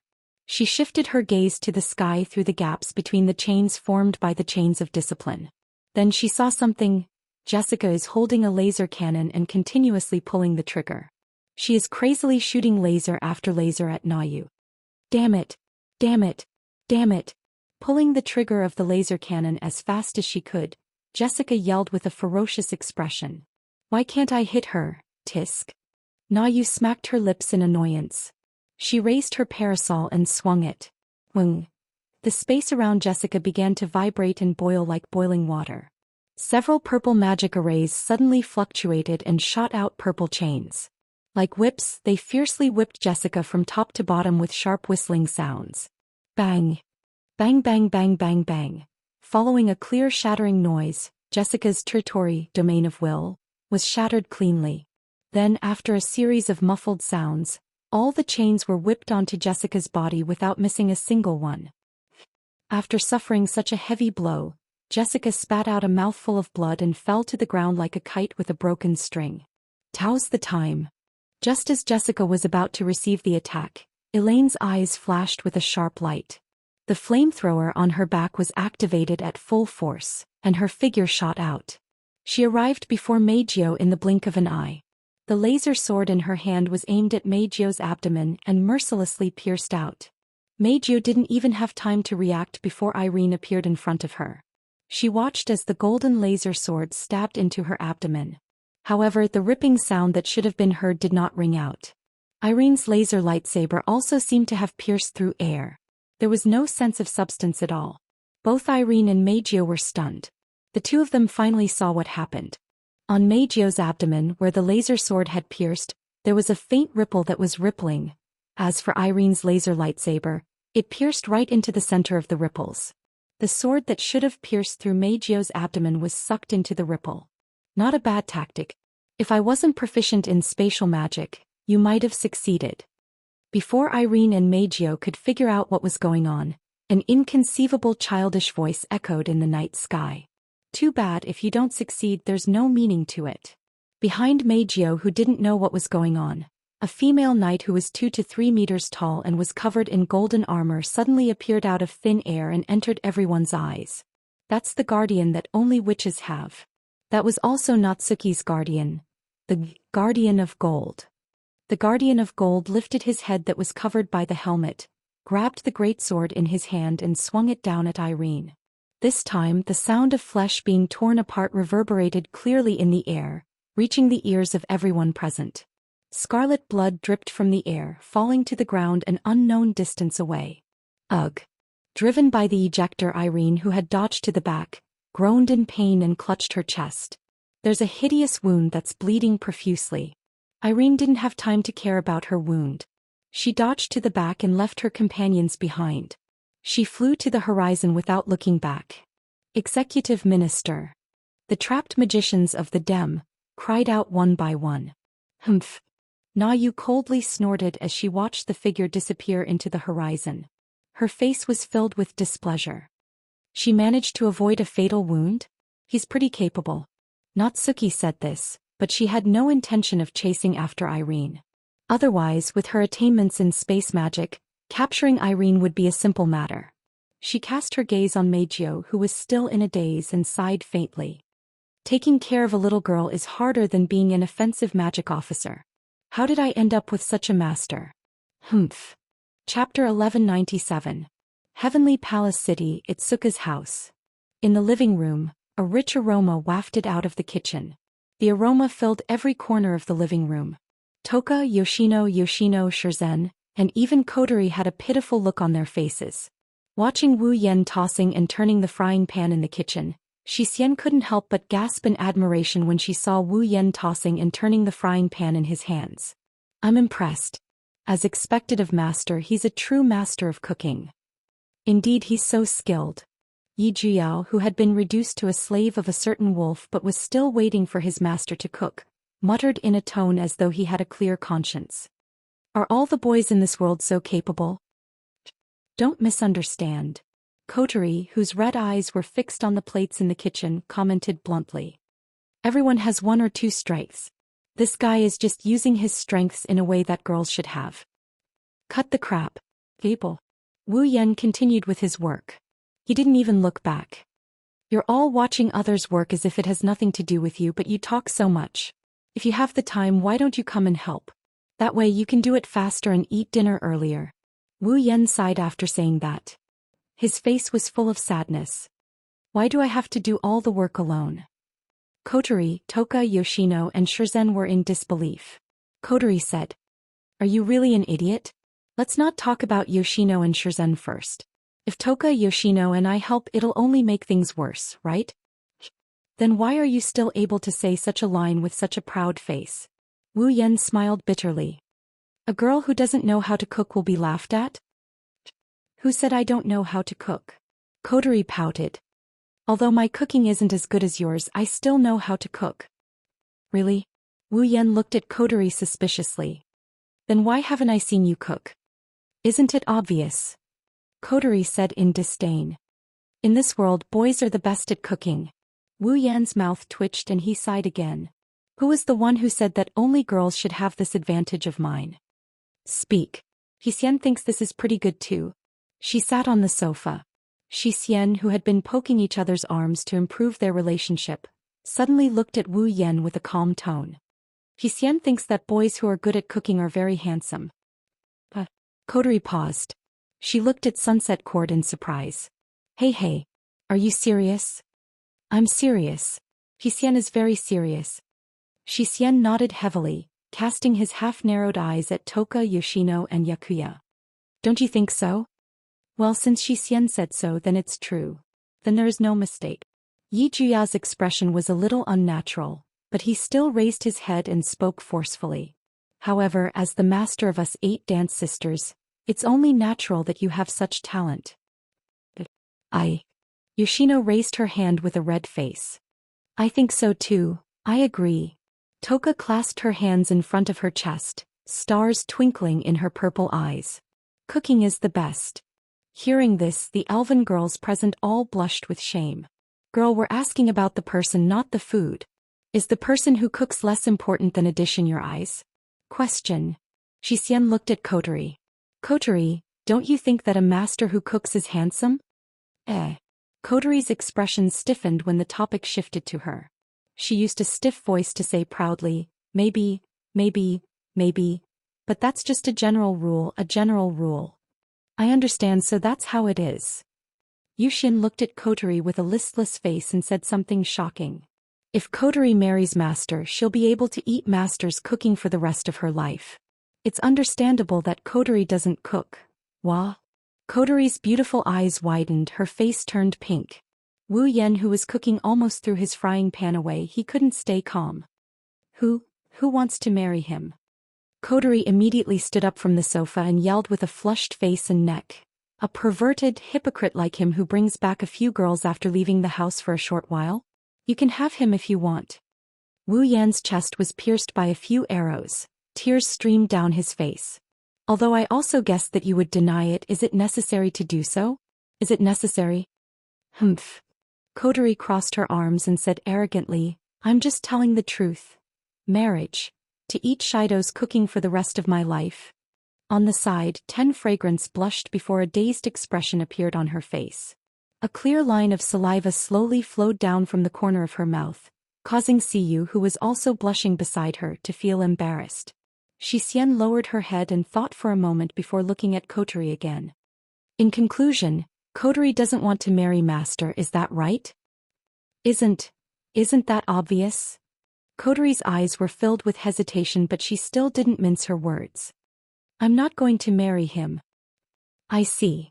Zhou Xian turned around and exchanged glances with Yakuya. The two of them nodded solemnly. They stood up and ran into the kitchen without hesitation. When they arrived at Wu Yan's side, they hugged Wu Yan's arms with both of their arms.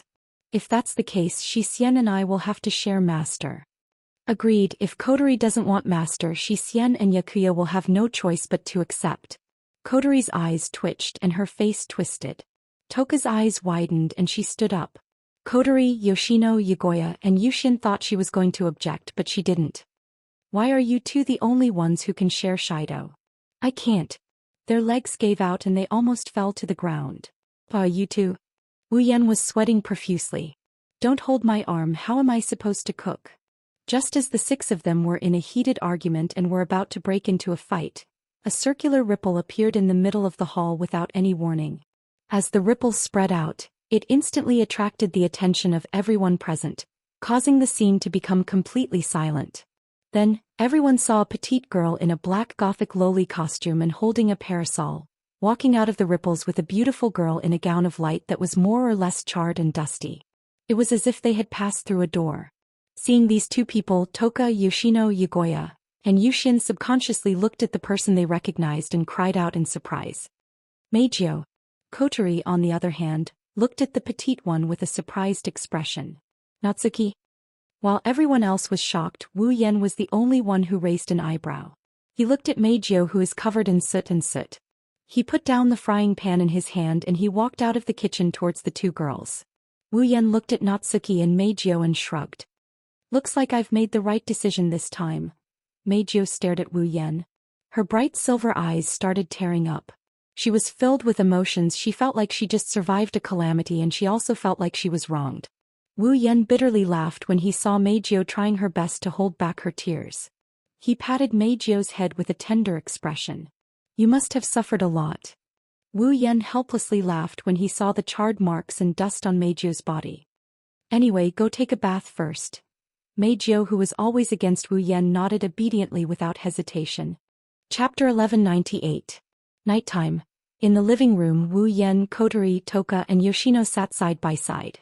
Yogi and Yushin stood behind Wu Yan. Natsuki sat on the sofa with Meijio, who hasn't fully recovered her spiritual energy. She sipped on black tea as she recounted how the Dem attacked Meijio. Due to the Tianyang festival, Shiori had to do rehearsals for her class. She would be staying at her classmate's house for the night. Otherwise, they wouldn't be talking about elves and magicians in the living room.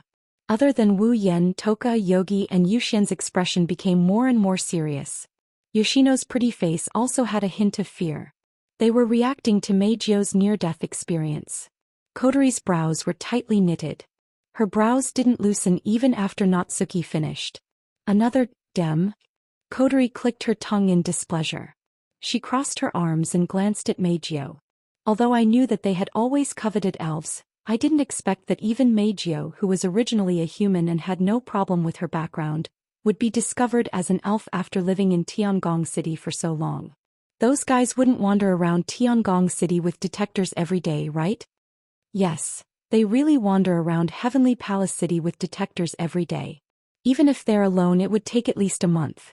It would take a month or so to finish the tour. How could Meijio be active in Heavenly Palace City as an elf for half a year?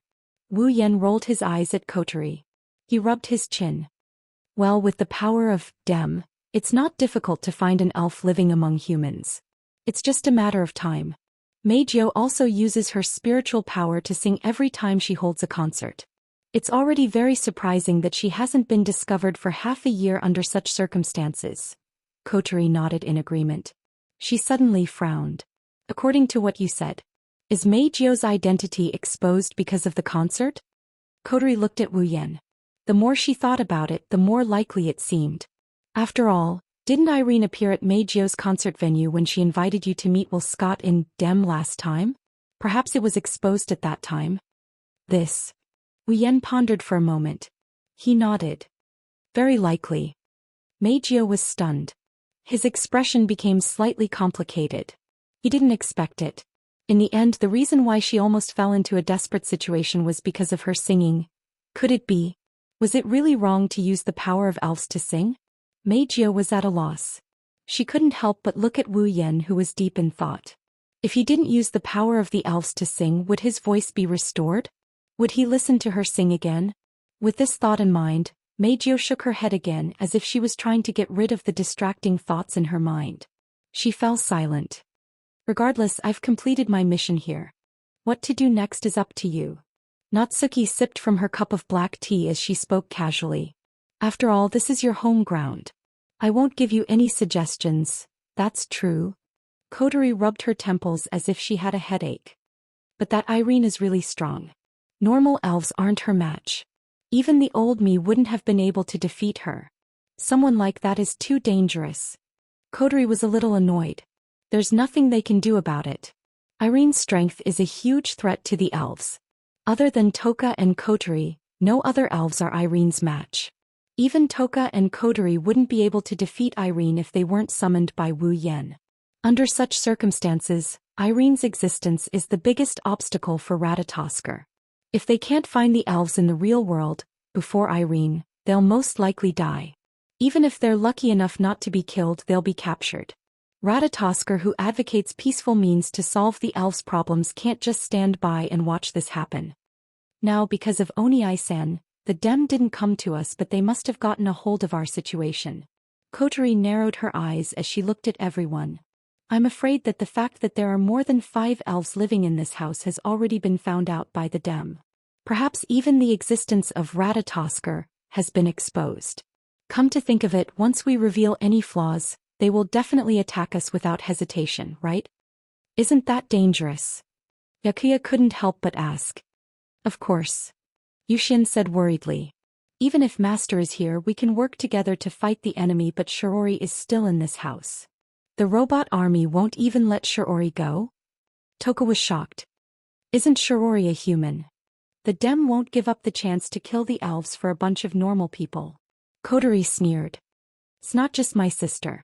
If the Dem really comes to us, even the neighbors might be affected. The Dem can just find an excuse to get away with it, since no one would dare cause them any trouble anyway. The Dem has the ability to create a display device. Almost every country relies on the Dem to provide the display device. Even though the existence of the display device isn't disclosed to the public, how could the world not be tempted by such a powerful device? Just like the AST, the display device has been equipped with important institutions in every country for a long time. Therefore, if the DEM doesn't want to provide the display device to a country, it might greatly weaken the country's national power. Don't think it's exaggerated. In order to obtain the powerful display device, some countries even owe the DEM a huge debt. Since the DEM is an important source of the display device, no matter how unwilling the DEM is, they won't offend the DEM for a bunch of normal people. This is the reality.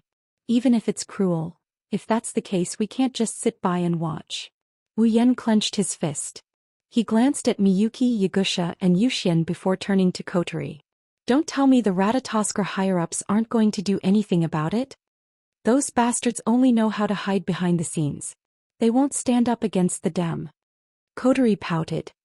Yasgate Electronics' display device technology is more advanced than the DEM's, but due to their different viewpoints, the DEM has recruited a large number of magicians.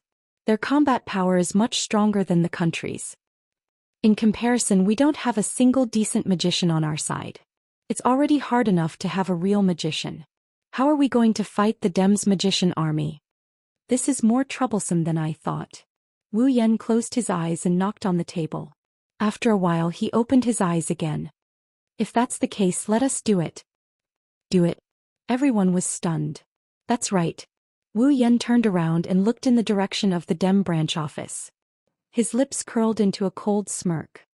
If we uproot the DEM's base in Heavenly Palace City, they'll restrain themselves a little, right? Uproot the DEM's base. Toka, Yagusha, Zhou Xian, Yoshino, and Miyuki were stunned. Kotori's face tensed up as she stared at Wu Yan. Are you serious? What do you think? Wu Yan grinned. His eyes flashed with a glint that told Kotori if she's telling the truth. This. Kotori hesitated. Isn't this a little too extreme? Let's compare it to the DEM. Wu Yan sighed. You'll realize that I'm already being merciful by not saying we'll kill all the magicians in the DEM. I agree with you on this point as well. At this moment, a figure suddenly appeared in the hall. He had a pair of different colored eyes, one red and one gold, and a bewitching smile appeared on his face. So, can I participate as well? Many people in the hall were shocked when they saw the newcomer's face. Kurumi. Chapter 1199. Heavenly Palace City, DEM Branch Office. Tonight, the night sky was dark with no stars, no moon, and no clouds, making the night seem especially long. The territory of the DEM seemed to be far away from the hustle and bustle of the mortal world. The lights in the streets between the DEM's territory and the DEM's territory seemed to be unable to shine over, causing the area between the DEM's territory and the street to be incomparably dim like a dividing line. It was as if telling the world that the other side of the dividing line was not something they could touch.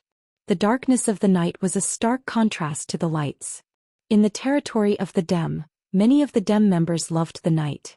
While others were sleeping, they were doing their own things in the buildings. Of course, a portion of them were only on night duty, patrolling the area. In the most luxurious office on the top floor of the first office building of DEM's branch office, Westcott stood by the window, looking at the brightly lit buildings below. He then looked at the night view of Heavenly Palace City in the distance, seeming a little absent-minded. That's natural. This was because Westcott was listening to Irene's report on the operation to capture the diva. His sharp eyes narrowed, opened, closed, and curved as if they had been carved by a knife. His eyes changed along with Ellen's explanation, but unlike his eyes that were constantly changing, Scott's face had a different expression. From beginning to end he had a meaningful smile on his face. This posture made it hard to tell whether Westcott was surprised or amused. The emotions in his heart were hidden very deep. People who weren't familiar with Westcott couldn't tell what he was thinking from his actions. Coincidentally, Irene was this kind of person who was familiar with Westcott and could see what he was thinking. Therefore Ellen did not hide anything. She recounted the entire operation of capturing the diva from the beginning to the end. She even told him the situation before and after she escaped. Irene believed that as long as Westcott could find even a little bit of useful information, then the next mission shouldn't be too far away. At that time, Irene will definitely do her best and won't let herself fail a third time. At least, that's what Irene decided in her heart. Even if she had to face the same situation again, she would still choose to escape. After Irene finished explaining the whole process of the operation. It was already more than half an hour later. Westcott's smile didn't change during the entire process. It was as if he wasn't the one who coveted the diva. He didn't care about the mission failure at all. Instead, he became interested in other aspects. An angel that has life, a human form, self-consciousness, and can move freely? Westcott looked at Irene curiously. Is there really such an angel? I don't know. That's what he said. Irene paused and said, although we can't choose to believe the enemy's words, compared to having such a powerful person appear out of nowhere, I'm more willing to believe the former. That's interesting. Well, Scott closed his eyes as if he was trying to hide his emotions. The corner of his mouth curled up. Can you bring that special angel back? Irene's expression changed a few times and then she closed her eyes. Based on the current situation, there's not much chance of success. What a strange answer. Well, Scott couldn't help but laugh as he looked at Irene with a teasing gaze. In the past, you would have said, there's no target in this world that I can't bring back, right?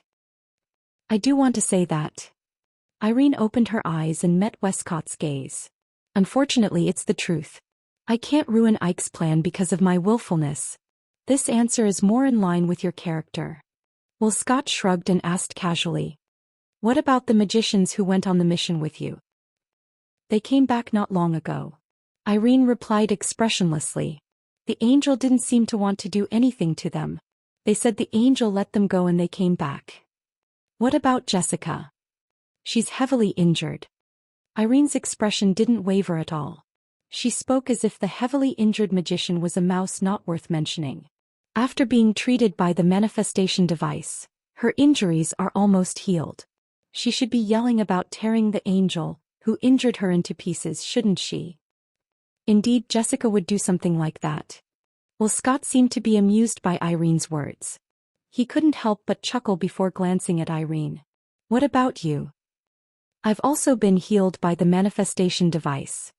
Irene's face didn't change at all, but her hand had already involuntarily reached for her chest. Due to the severity of my injuries, I won't be able to fully recover if I don't have time to rest. This is the second time I've seen you with such serious injuries after the last time I came back from Homey Island. Well, Scott frowned. Are you all right? I'm fine.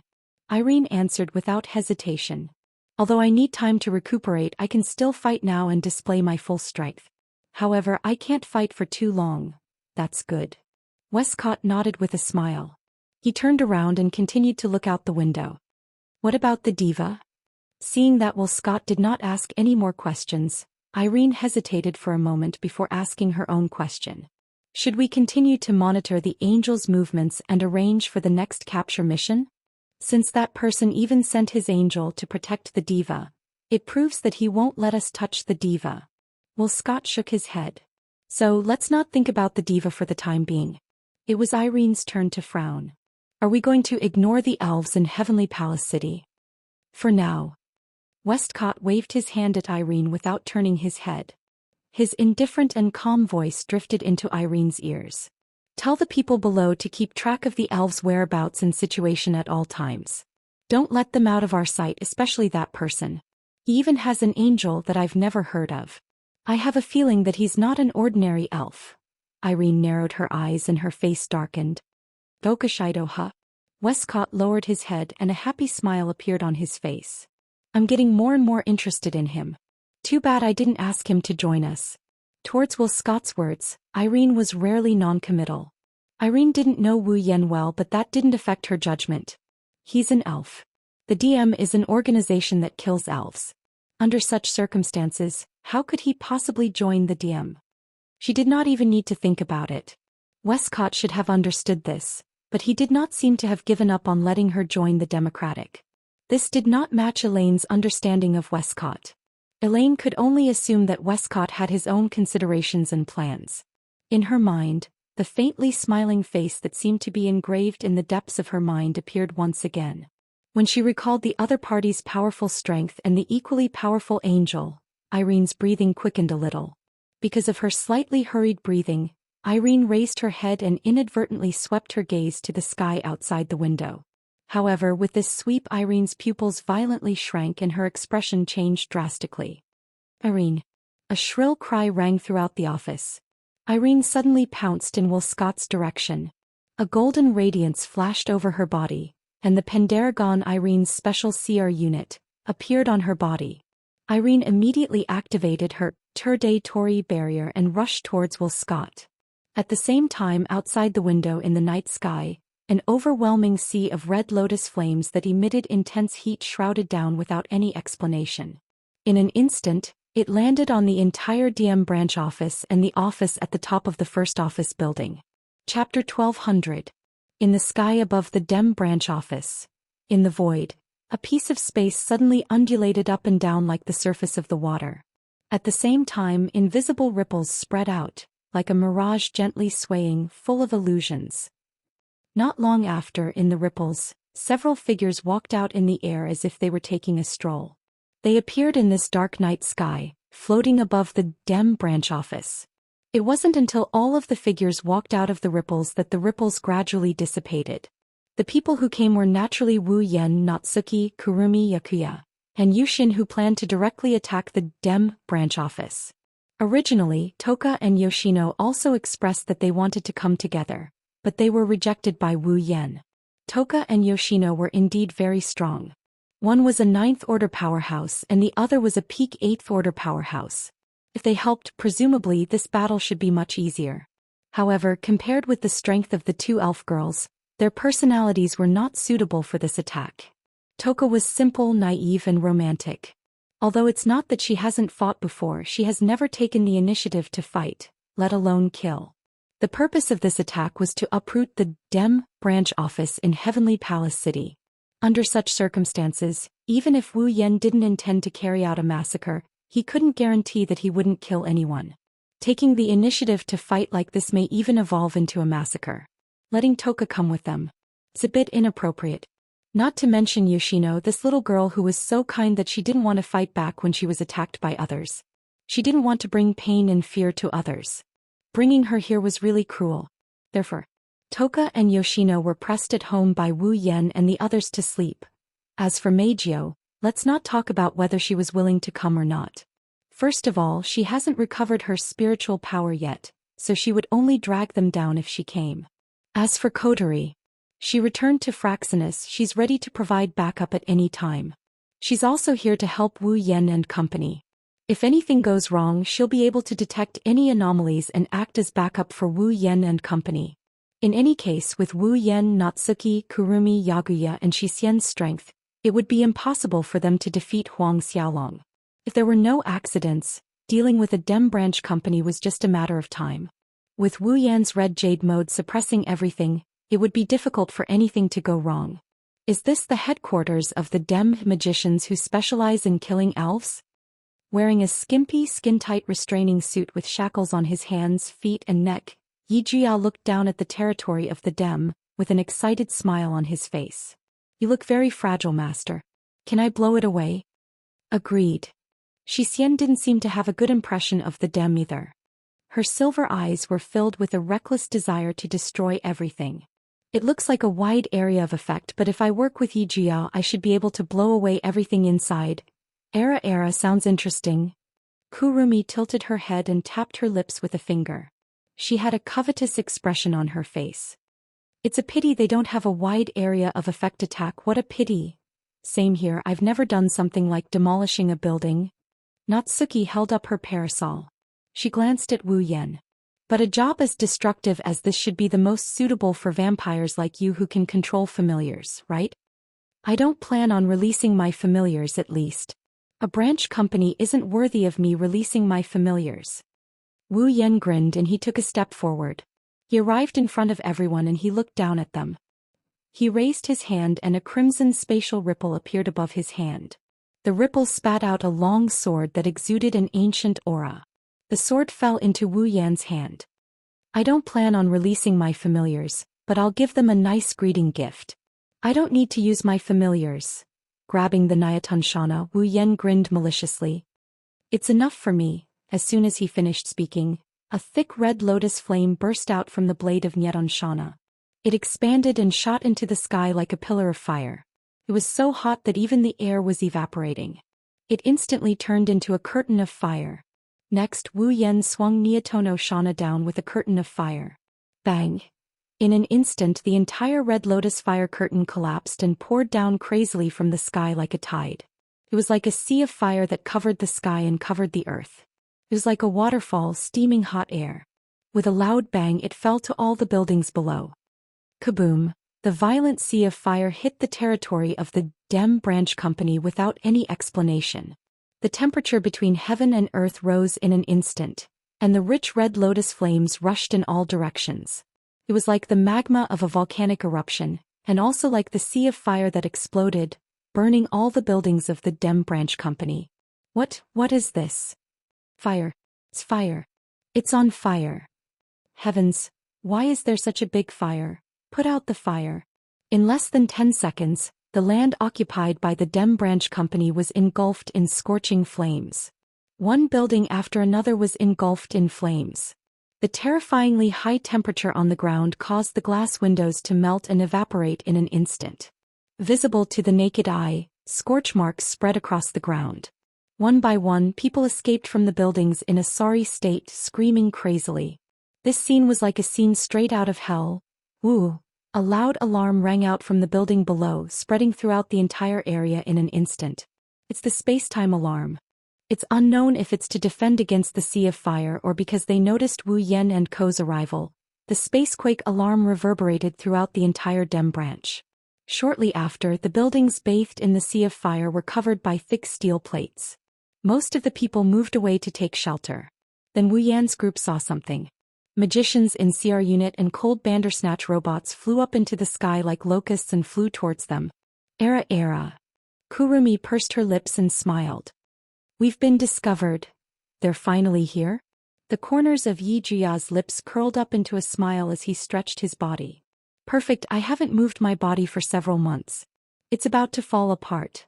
I'm excited. Xian thinks so too. Xian had a rare smile on her face. After all, I've been living a comfortable life. It can't be helped that my body has become sluggish. What should we do, Admiral? Natsuki had one hand on her waist and the other holding an umbrella. She ignored all the magicians and bandersnatch robots below. Her delicate face was as calm as an ancient well. She had a condescending expression on her face. However, it's true that Natsuki didn't care about those weak magicians and bandersnatch robots.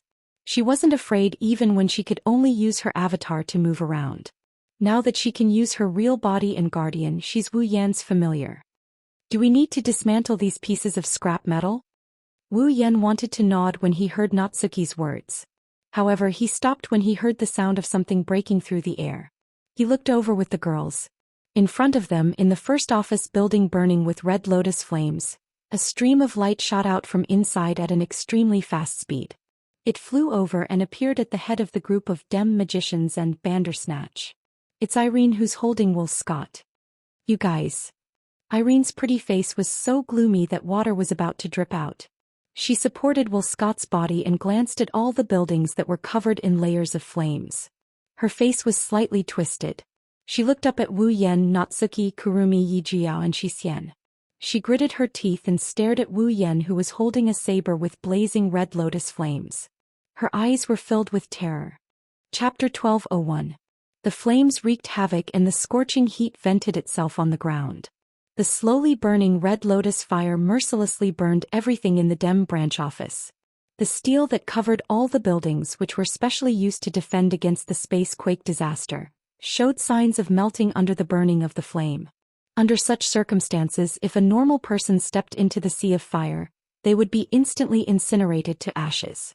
Even magicians who could control CR units would be heavily injured if they didn't use their territory domain. Of course, no one would be foolish enough to stay in the sea of fire and be burned. All the ordinary people in the Dem branch had entered the underground shelter and avoided the disaster. The magicians in the Dem branch carried their bandersnatch and flew into the air, arriving behind Will Scott and Irene. Glancing at the base camp that was covered in a sea of fire, then looking at the 5 floating figures in a row in front of them, even if the magicians had low IQ, they could understand what was going on at the moment. Clearly, the Dem branch office was attacked. And the target was the elves they had been hunting. At the thought of this, the Dem magicians were suddenly at a loss. The switch between the prey and the hunter was a resounding slap to their faces, and they were a little caught off guard. Not to mention the magicians from the Dem. Even Irene herself couldn't believe that the Dem branch office was attacked by elves. After all, elves had always been prey in Irene's eyes. On the contrary, Will Scott, who had been floating in the air by relying on Irene, was the first to react. He looked around the Dem branch office that was engulfed in flames. Looking at the buildings that were gradually showing signs of destruction in the flames, his expression didn't change, as if it had nothing to do with him. However, Irene, who was familiar with Will Scott, noticed the smile on his face that seemed to be in control of everything. Now it was long gone. It was obvious that although Will Scott didn't care much about the sudden attack on the Dem branch, he was definitely not in a good mood. Looking at Wu Yan's group of 5 floating in the air, Will Scott finally revealed a smile. Just as the others thought, he didn't care what happened to the Dem branch office at all. "Good evening, Daolord Scholar. I didn't expect you to grace us with your presence at this time and give us such a big gift." Wu Yan raised an eyebrow when he saw that Will Scott's expression didn't change at all, even though the Dem branch office was attacked. "Looks like this gift isn't enough to satisfy you. How could that be?" Will Scott shrugged. He glanced at Kurumi Yagusha and Zhou Xian, and the corner of his mouth hooked up. "I can invite their devil, nightmare, and berserker, with a bit of scrap metal. I'm quite satisfied with such a good deal." After speaking, Will Scott looked at Natsuki. His sharp eyes narrowed slightly as he smiled. "This should be Daolord Scholar's angel, right? It's an honor to be able to see it with my own eyes." Natsuki raised an eyebrow and pursed her lips in displeasure. "It's not that I don't know of your existence, but seeing you with my own eyes still doesn't give me a good impression. You're as annoying as that snake charmer's smile." Natsuki didn't hide her disgust at all. Will Scott was more or less surprised. He didn't know who the snake charmer was, but he tactfully didn't ask. Instead, he looked at Wu Yan again. "Well then, Daolord Scholar. You didn't come here so late just to give us some gifts, did you?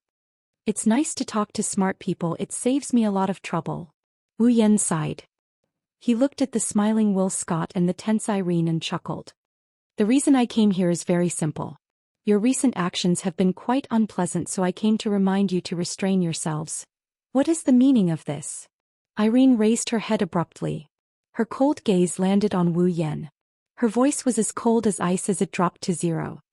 "Are you here for revenge?" "Revenge?" Wu Yan couldn't help but laugh out loud. He took a few steps forward and his mocking laughter reverberated in the air. "Are you saying that only you DM are allowed to hunt the elves, but the elves aren't allowed to retaliate? That does sound like something a domineering Dem would say." Irene swung her laser sword and pointed it at Wu Yan. "Red Devil. Do you think you can take down the entire DM?" "I don't know if we can take down the entire Dem." Wu Yan glanced at the ground below. "But today we will unceremoniously take over the branch company that Dem set up here. Sage Daolord, you'd better think this through," Westcott said nonchalantly.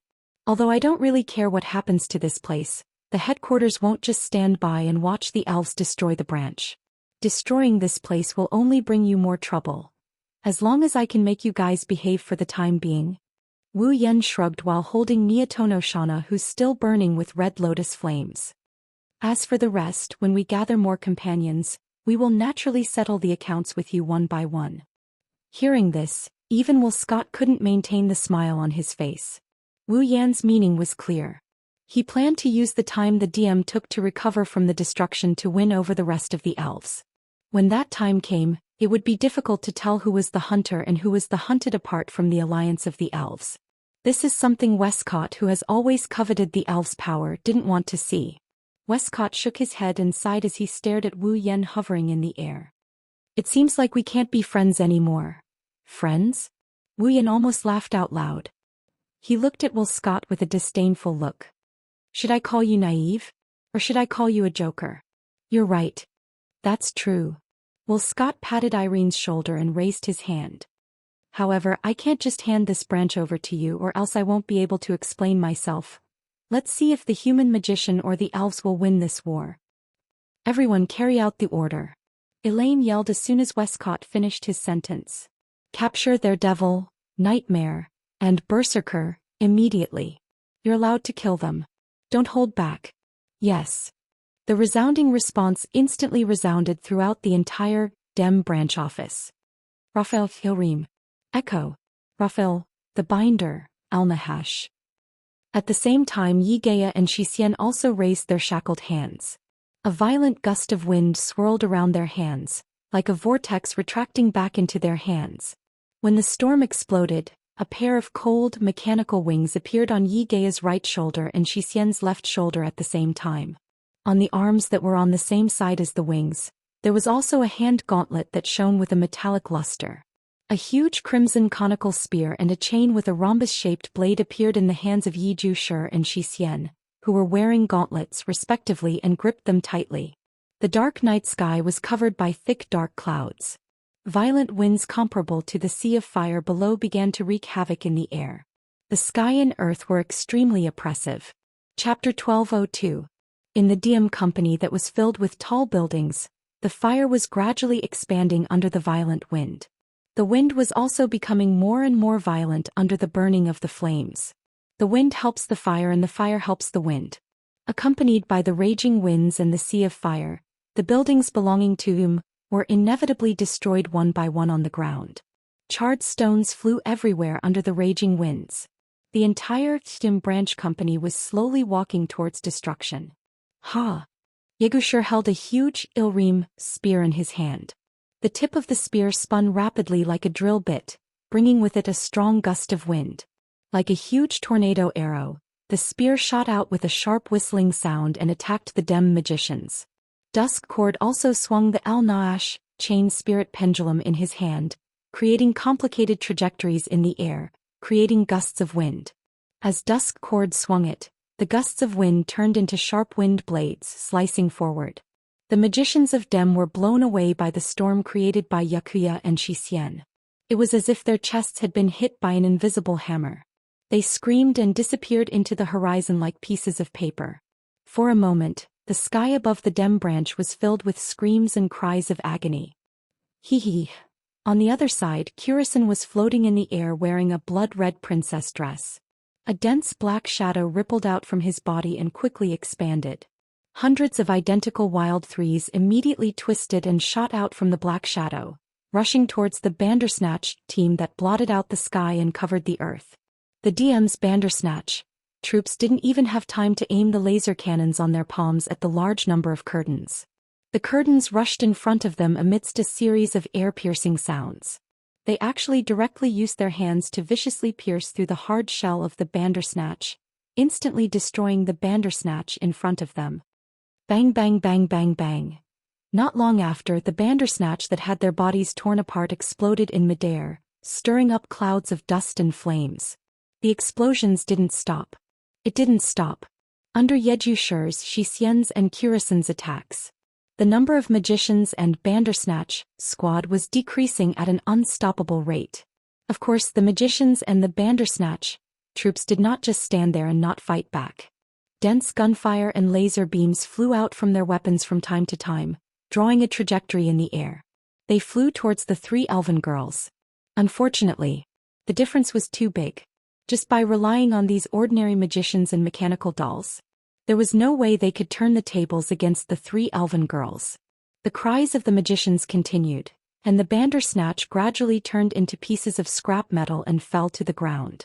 They were incinerated by the sea of fire below. If this continued, it would only be a matter of time before they were all wiped out. However, it would take a lot of time. After all, there were too many magicians and Bandersnatch squad. Yejushir, Xixian and Curison only had 3 people. Even with the help of Curison's clones, it wouldn't be easy to take down all the magicians and Bandersnatch squad. One thing was for sure, the war was still going on. The magicians of the Dem squad, the Bandersnatch squad, the elves that looked exactly the same, 2 powerful storm warriors. At this moment, in the sky above the Dem branch office, bullets were fired, gales raged, artillery fire raged, and smoke rose from all directions. The warlike attack and defense battle was still ongoing, causing the scene to be in chaos. In the attack and defense battle between the 2 sides, The Dem branch below was either destroyed by the sea of fire, the wind, or the aftermath of the battle. It wouldn't take long for it to completely turn into ruins. At that moment Irene, who was the main combat force, carried Will Scott and drove the Pandaragon engine to a shelter below at full speed. Compared to Irene, Will Scott was no doubt a burden. In such a war, it was impossible for Irene to wholeheartedly participate in the battle with Will Scott. He still had to protect Will Scott. In that case, Irene's battle prowess would drop by several levels. Only by letting Will Scott leave the battlefield can Irene fight without any worries. After putting Will down, Irene started the engine again and floated up. "Ike, you should go take shelter first." Will Scott nodded and knitted his brows. "Can you do it?" In the previous mission to capture the diva, Irene had suffered a near-fatal injury. At this moment, although the display device, with superior healing effects, had healed Irene's injuries, Irene herself had said that her injuries weren't fully healed. If she joined the battle, she would be fine for a short period of time. However, if the battle dragged on, she would be affected. Irene knew her family's situation well. Naturally, she had to consider her own situation. Therefore, she nodded at Westcott. "I understand. I don't plan to directly participate in the battle." Turning her head, Irene looked at the only office building that remained intact under the sea of fire. A glint flashed in her eyes. "I plan to use that. Well, Scott was stunned. Then he seemed to have thought of something and came to a realization. However, he soon frowned again. "Are you sure you can do it? You're alone." "Of course." Elaine didn't even think about it before replying. "My body is heavily injured, but my brain isn't. I can still operate it alone." "As expected of you." Will Scott smiled and waved his hand. "If that's the case, then you can go. Remember, if you fail, just retreat directly. It's just a branch company. We can rebuild it at any time, but if DM loses you, then the loss will be huge." "I understand." Leaving this sentence behind, Irene started the engine on her body, turned around, and flew toward the direction of the first office building. Westcott stood in the middle of the sea of fire and looked up at Wu Yen and the others who were fighting in the sky. To be more precise, he was looking at Wu Yen alone and smiled. "We will meet again."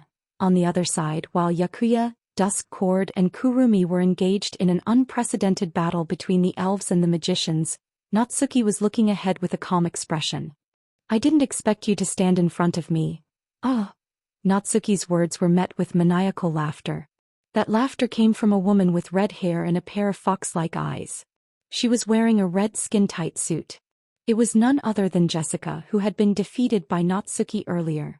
However, Jessica's appearance has greatly changed compared to before. Her hands, feet, chest, forehead, and face are all wrapped in bandages. She's not equipped with a CR unit anymore. Instead, she's equipped with a war chariot. It's completely red and has 2 cannons the size of tree trunks. What an exaggerated thing. Natsuki glanced at Jessica's red mech. "What? You want to drive this thing out and hit someone? Who knows, maybe you really hit me." "Ah, are you scared?" Jessica revealed a twisted smile. "I'm very strong now, I won't lose to you again." "I'll lose to you," Jessica laughed maniacally.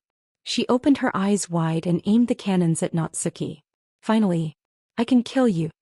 Along with this crazy sentence, a series of rhythmic clicking sounds could be heard. Jessica simultaneously opened up all the magazines on her body and launched a barrage of missiles that blotted out the sky and covered the earth. Natsuki elegantly closed her parasol while looking at the incoming barrage of missiles. A wave of mana surged from her body. Chapter 1203. Swish, swish, swish, swish, hoo, bang, bang, bang. The sound of something breaking through the air came one after another without any pause. It reverberated in the vast night sky, accompanied by the sharp whistling of the wind and the sound of explosions. Bang, bang, bang. The screams of the Dem magicians continued, accompanied by creepy laughter. Then the sound of gunshots also sounded, filling the world with all kinds of noises, proving that the chaos on the scene had not stopped. In the underground corridor of the first office building of the Dem branch company, Irene drove the Pandaragon's engine and flew deeper into the building. At the same time, she heard all the sounds on the ground through the Dem's wide area radio. Her eyes were full of solemnity. Just by listening to the sounds, Irene roughly knew how the attack and defense on the ground had become. Obviously, the Dem was at an absolute disadvantage. Just the continuous screams in the radio channel and the noise caused by the loss of contact one by one were enough for Irene to guess the situation on the ground.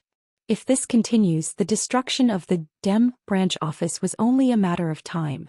This was something that Irene absolutely did not want to see. It was not that Irene was distressed about the DEM research facilities and buildings. Even if these were all destroyed, Irene would not even frown. The reason why she did not want to see it was only because of psychological reasons. The investigation and capture mission on Heim Island. When they first arrived at Heim Island because of Wu Yan's intervention and the destruction of Albald, they declared a complete failure. The mission to capture the diva was also destroyed because of Natsuki's intervention. Now even the DEM branch office that was guarded by Irene herself was attacked by the elves who were supposed to be prey. This was really unbearable for Irene, who had never lost her composure like this before. So, that was why Irene pushed Will Scott, who was supposed to be her priority, out to take refuge alone. That was why Irene chose to return to the battlefield when she knew that the other party had Wu Yan and Natsuki on the scene. There was absolutely no chance of winning. It was all for the sake of fighting one last time. With that, even if I can't kill Shido and Natsuki, I can at least force them to retreat. If I'm lucky, I might be able to heavily injure Nightmare and Berserker. Irene narrowed her eyes. The engine behind her started running wildly again, making Irene turn into a stream of light and quickly shot into the depths of the ground. Not long after, an iron passageway appeared in Irene's vision. Irene saw the iron passage extending forward. Irene immediately flew over. Landing on the ground, Zhou Xian raised his head and looked at the metal passageway ahead. About 10 meters ahead there was a small platform. On top of the round platform, there was a sophisticated instrument that looked like a cockpit. When she saw this instrument, Irene's gaze never left it. Obviously, this instrument was Irene's target. Walking to the side of the instrument, Irene directly sat in the cockpit-like seat of the instrument and closed her eyes. On its body, the platinum-colored surface of Pandaragon dimmed a little. On its 4 limbs, thin lines suddenly shot out and connected to the instrument. Suddenly, several indicator lights on the instrument's body flashed. In an instant it lit up like a light bulb, and the screen on the instrument also lit up. Lines of data that made people dizzy flashed past, filling the entire screen. It maintained this state until 10 seconds later. The data on the screen froze for a moment before disappearing one after another, replaced by an image. A volley of bullets was fired, the wind was raging, artillery fire was raging, and smoke was rising from all directions. It was a chaotic scene like a war. It was the image of the battle between the elves and the Dim magicians on the ground. Irene slowly opened her eyes, looked at the image on the screen, her expression froze. She instantly issued the command to control the instrument.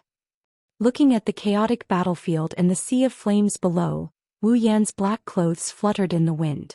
His body was as steady as empty tie.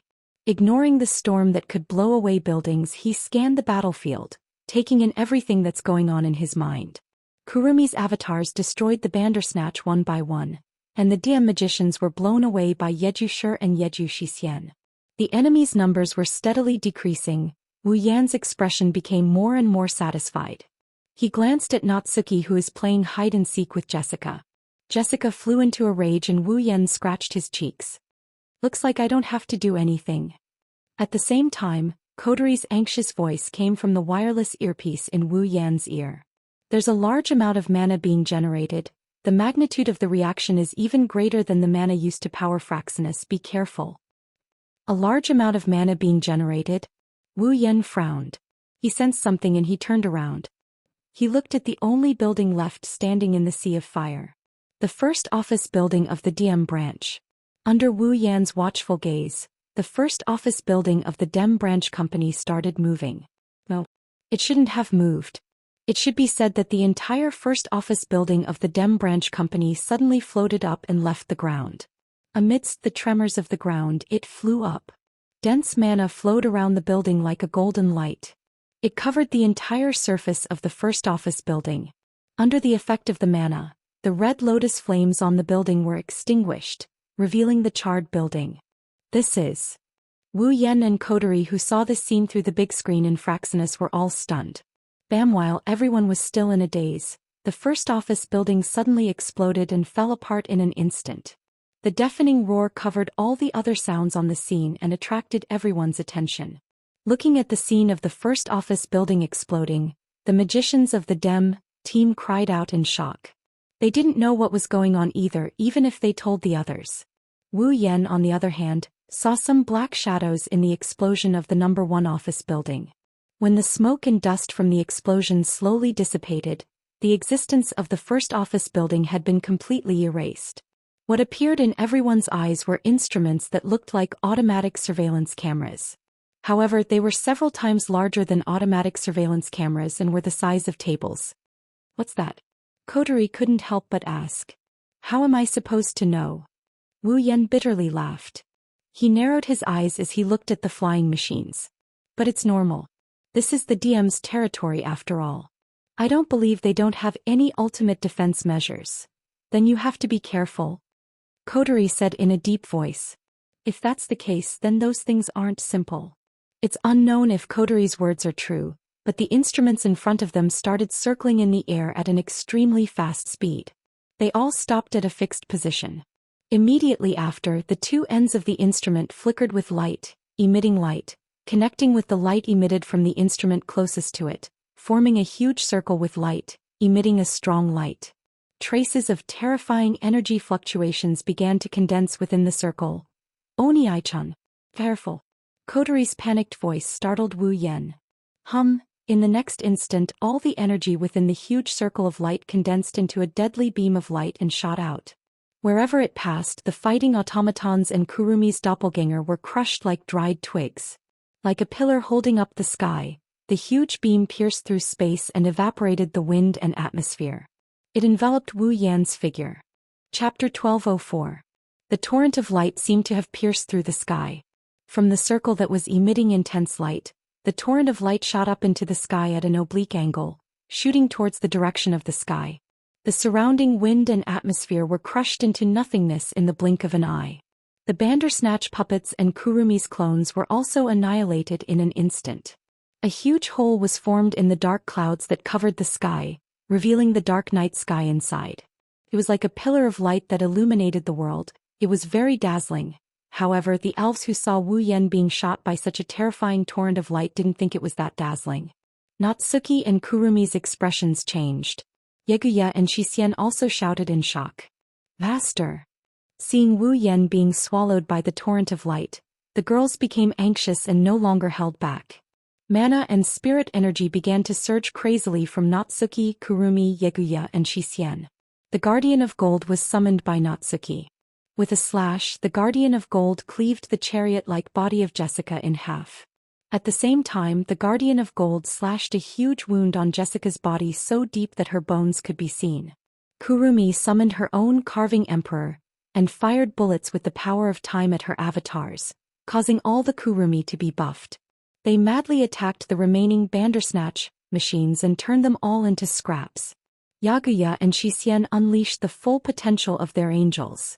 Fierce whirlwinds swept across the sky above the Dem branch, blowing away a group of Dem magicians like crushing dry weeds and smashing rotten wood. In just a short moment, the magicians of Dem all disappeared from the scene, and the Bandersnatch troops were all turned into scraps. Jessica was also fatally injured by the sword of the Guardian of Gold. She fell into the sea of fire below and was instantly incinerated. Until their enemies were dealt with, Natsuki, Kurumi, Yeguya, and Xian gathered together and stared at the torrent of light shooting towards the sky. They were trying to find the figure that was swallowed by the light. Natsuki and Kurumi knew that Wu Yan had an undying body. Even if his entire body was destroyed, it wouldn't take long for him to recover to a perfect state. Therefore, even though they were nervous, they weren't too worried. However, Yeguya and Xian didn't have it that easy. Their silver eyes couldn't help but ripple. They clenched their fists tightly. They were worried. This caused their hearts to clench. The Bawa sisters have only known Wu Yan for 2 months. However, they had to admit that Wu Yan's position in their hearts was no less than their most important sister. This person who saved them was both their master and their brother. In reality, he was their other half. If he really died in front of them, the sisters would probably fall into despair and cause the spirit crystal to reverse.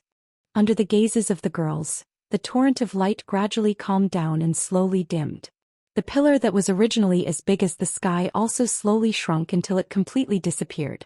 The girls stared at the spot where Wu Yan used to be. They didn't even look away for a second.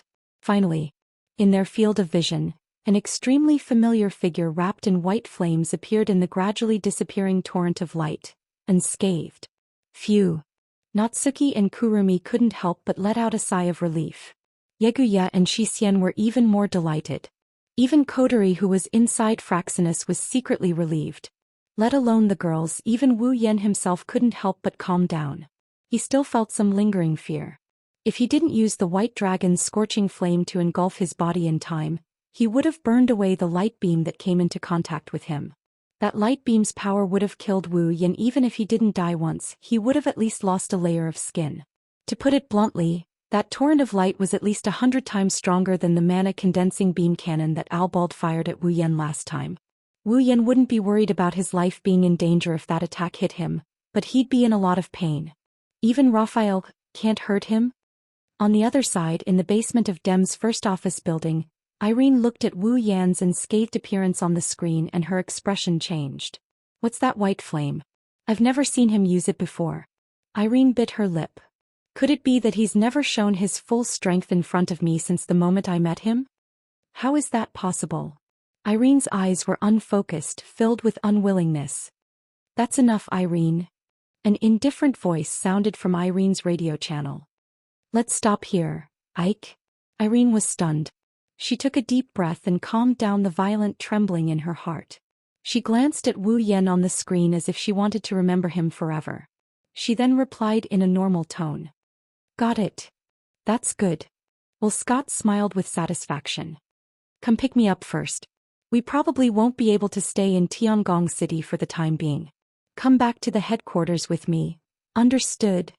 Irene nodded and stood up. She hesitated for a moment and asked, Irene, what's wrong? Will we come back?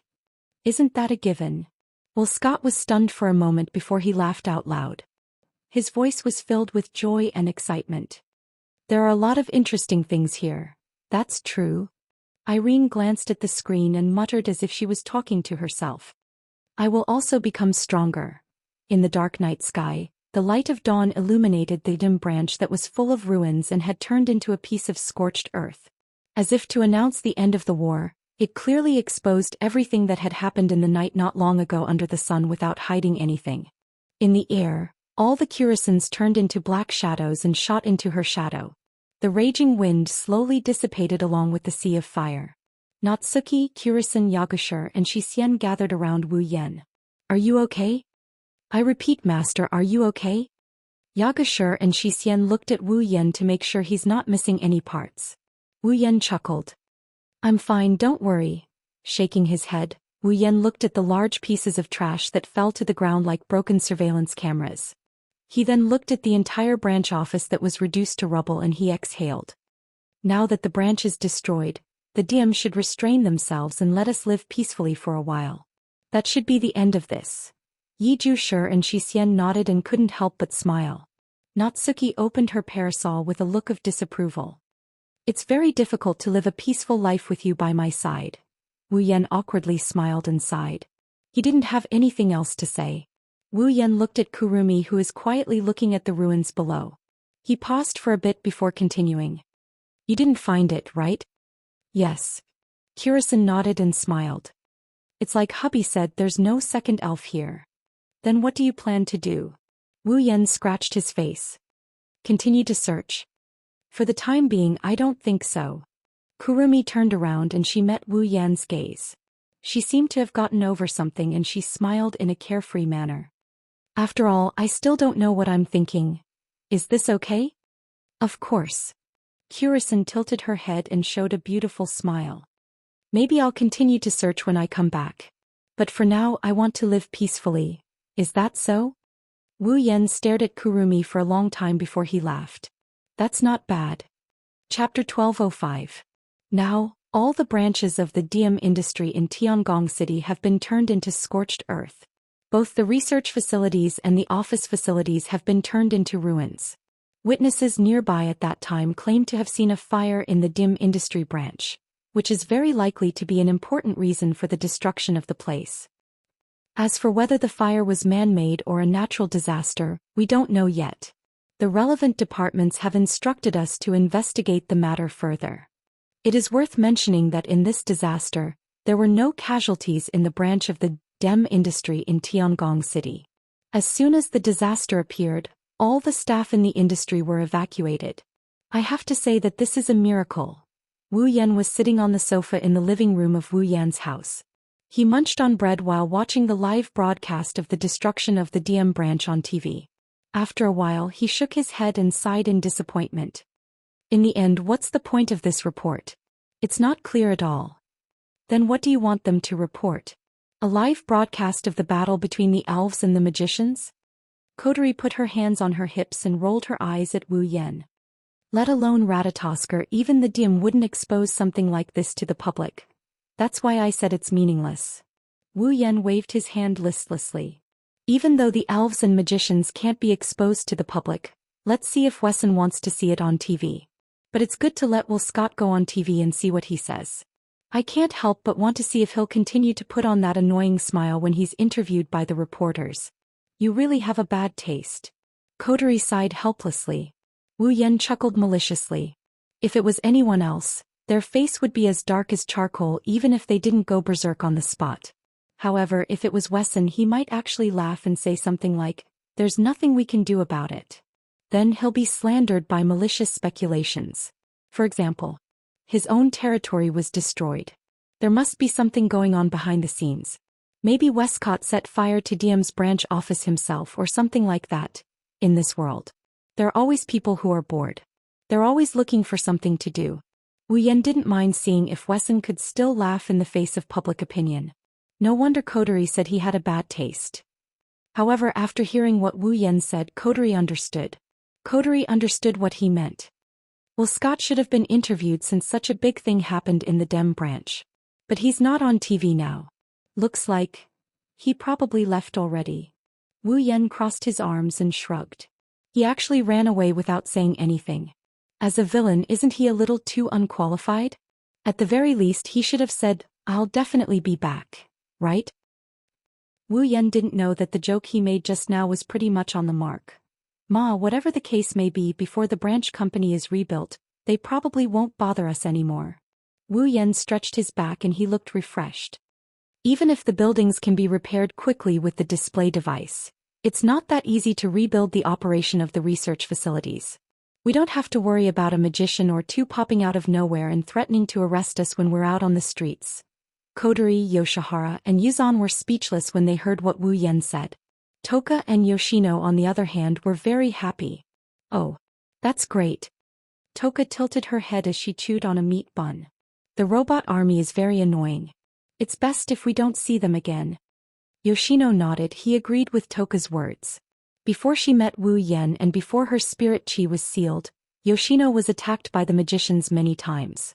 She didn't even fight back, she was the one who took the beatings. Although Siwon was kind-hearted, even if she did not hate the existence that had been trying to kill her, she would definitely have a good impression of it. Of course, it was the AST that attacked Yoshino, not the DM, but it wasn't that far off. No matter how one looked at it, Dem was a lot worse than AST and also a lot more dangerous.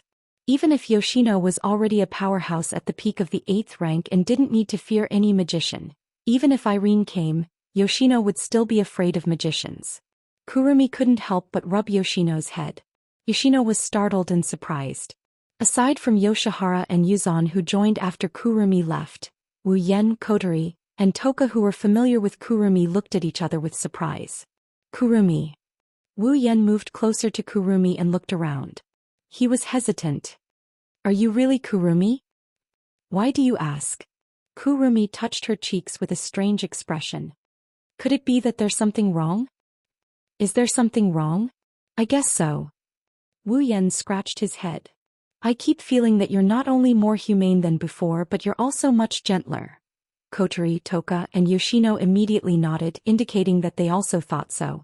Kurumi blinked and gracefully pursed her lips into a smile. Was that so? Kurumi blushed and she acted like a pretty girl from a wealthy family. She shyly looked at Wu Yan with fluttering eyes. Then hubby-sama, do you like me like this?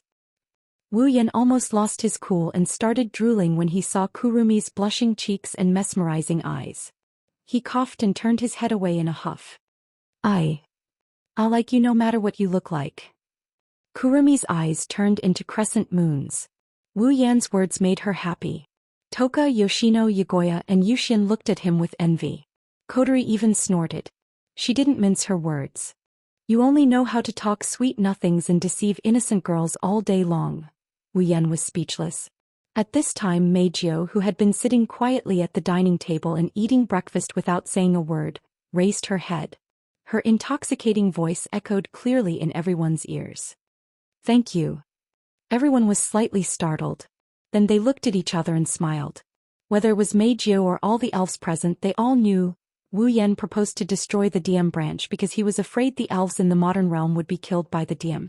He was also worried that Yoshino and Yuzan would be hurt if they were alone. But the main reason was for Meijio. Ratatasker's display device was more advanced than the DEM's, so it had always been able to detect the location and existence of the elves in the real world, before the SD and DEM. With Ratatosker around, the elves were usually found a little faster than the SD and DEM. Yagia and Yushin also stayed by Wu Yan's side. They didn't leave his side much. Thus Wu Yan didn't really care about the DEM's threats. But Wu Yan still decided to destroy the DM branch in Tiangong City. He was afraid that Meijio, who was alone, would be targeted by the DEM again. This was something that everyone present understood. Meijio knew it herself. She knew that the man in front of her had always been protecting her. Meijio's heart had long melted. Meijio stared at Wu Yan with her bright silver eyes. She looked at Wu Yan quietly until Wu Yan felt awkward. Then she giggled and smiled. Today is the opening day of the Tianyang ceremony. Meijio looked at Wu Yan as if she had made a decision. She spoke softly with hope on her face. Can you listen to my wish? Chapter 1206. Heavenly Palace City, Heavenly Palace Square. As the most famous, largest and best square in Heavenly Palace City, Heavenly Palace Square was not often used as a venue for large-scale events like other squares. However, once an event was held in Heavenly Palace Square, it was definitely an event that could excite all the residents of Heavenly Palace City. And the annual Tianyang Festival, which was jointly held by 10 high schools in Heavenly Palace City, happened to be held here. Today, in the entire square of the Heavenly Palace, except for the passageways used for passage, every place had been occupied by the booths set up in advance and the stages set up for the activities held by the various schools. It was almost impossible to find any empty space. The students and teachers of the 10 high schools had all entered the Heavenly Palace Square in advance. Except for those who had nothing to do, all the staff who were arranged to be in charge of the booths or activities had arrived at their respective workplaces early, waiting for the official opening of the Tianyang ceremony. Not only the students of the 10 high schools, but also the residents of Heavenly Palace City had come here early. They were in a standby state, ready to flood into Heavenly Palace Square at the moment of the opening of the Tianyang festival. Even some tourists who heard the news were waiting expectantly. From this, it could be seen how famous and popular the Tianyang festival in Heavenly Palace City was. Before the opening of the Tianyang festival was announced, in a carefully designed booth belonging to Lichon High School. In a large booth that looked like a restaurant, Wu Yan, who was the executive committee member, came here to inspect the opening before the opening, and was almost blinded by the scene inside. Around the restaurant-like stalls, there were various simulation stalls lined up in an orderly manner. There were simulation stalls that specialized in octopus, simulation stalls that sold crepe, and various other game stalls that sold various types of entertainment. These simulation booths all belonged to Lichon High School. Although the Tianyang Festival was a large-scale event that was popular in Heavenly Palace City, and even people outside Heavenly Palace City had heard of it, in the end, it was still a cultural festival.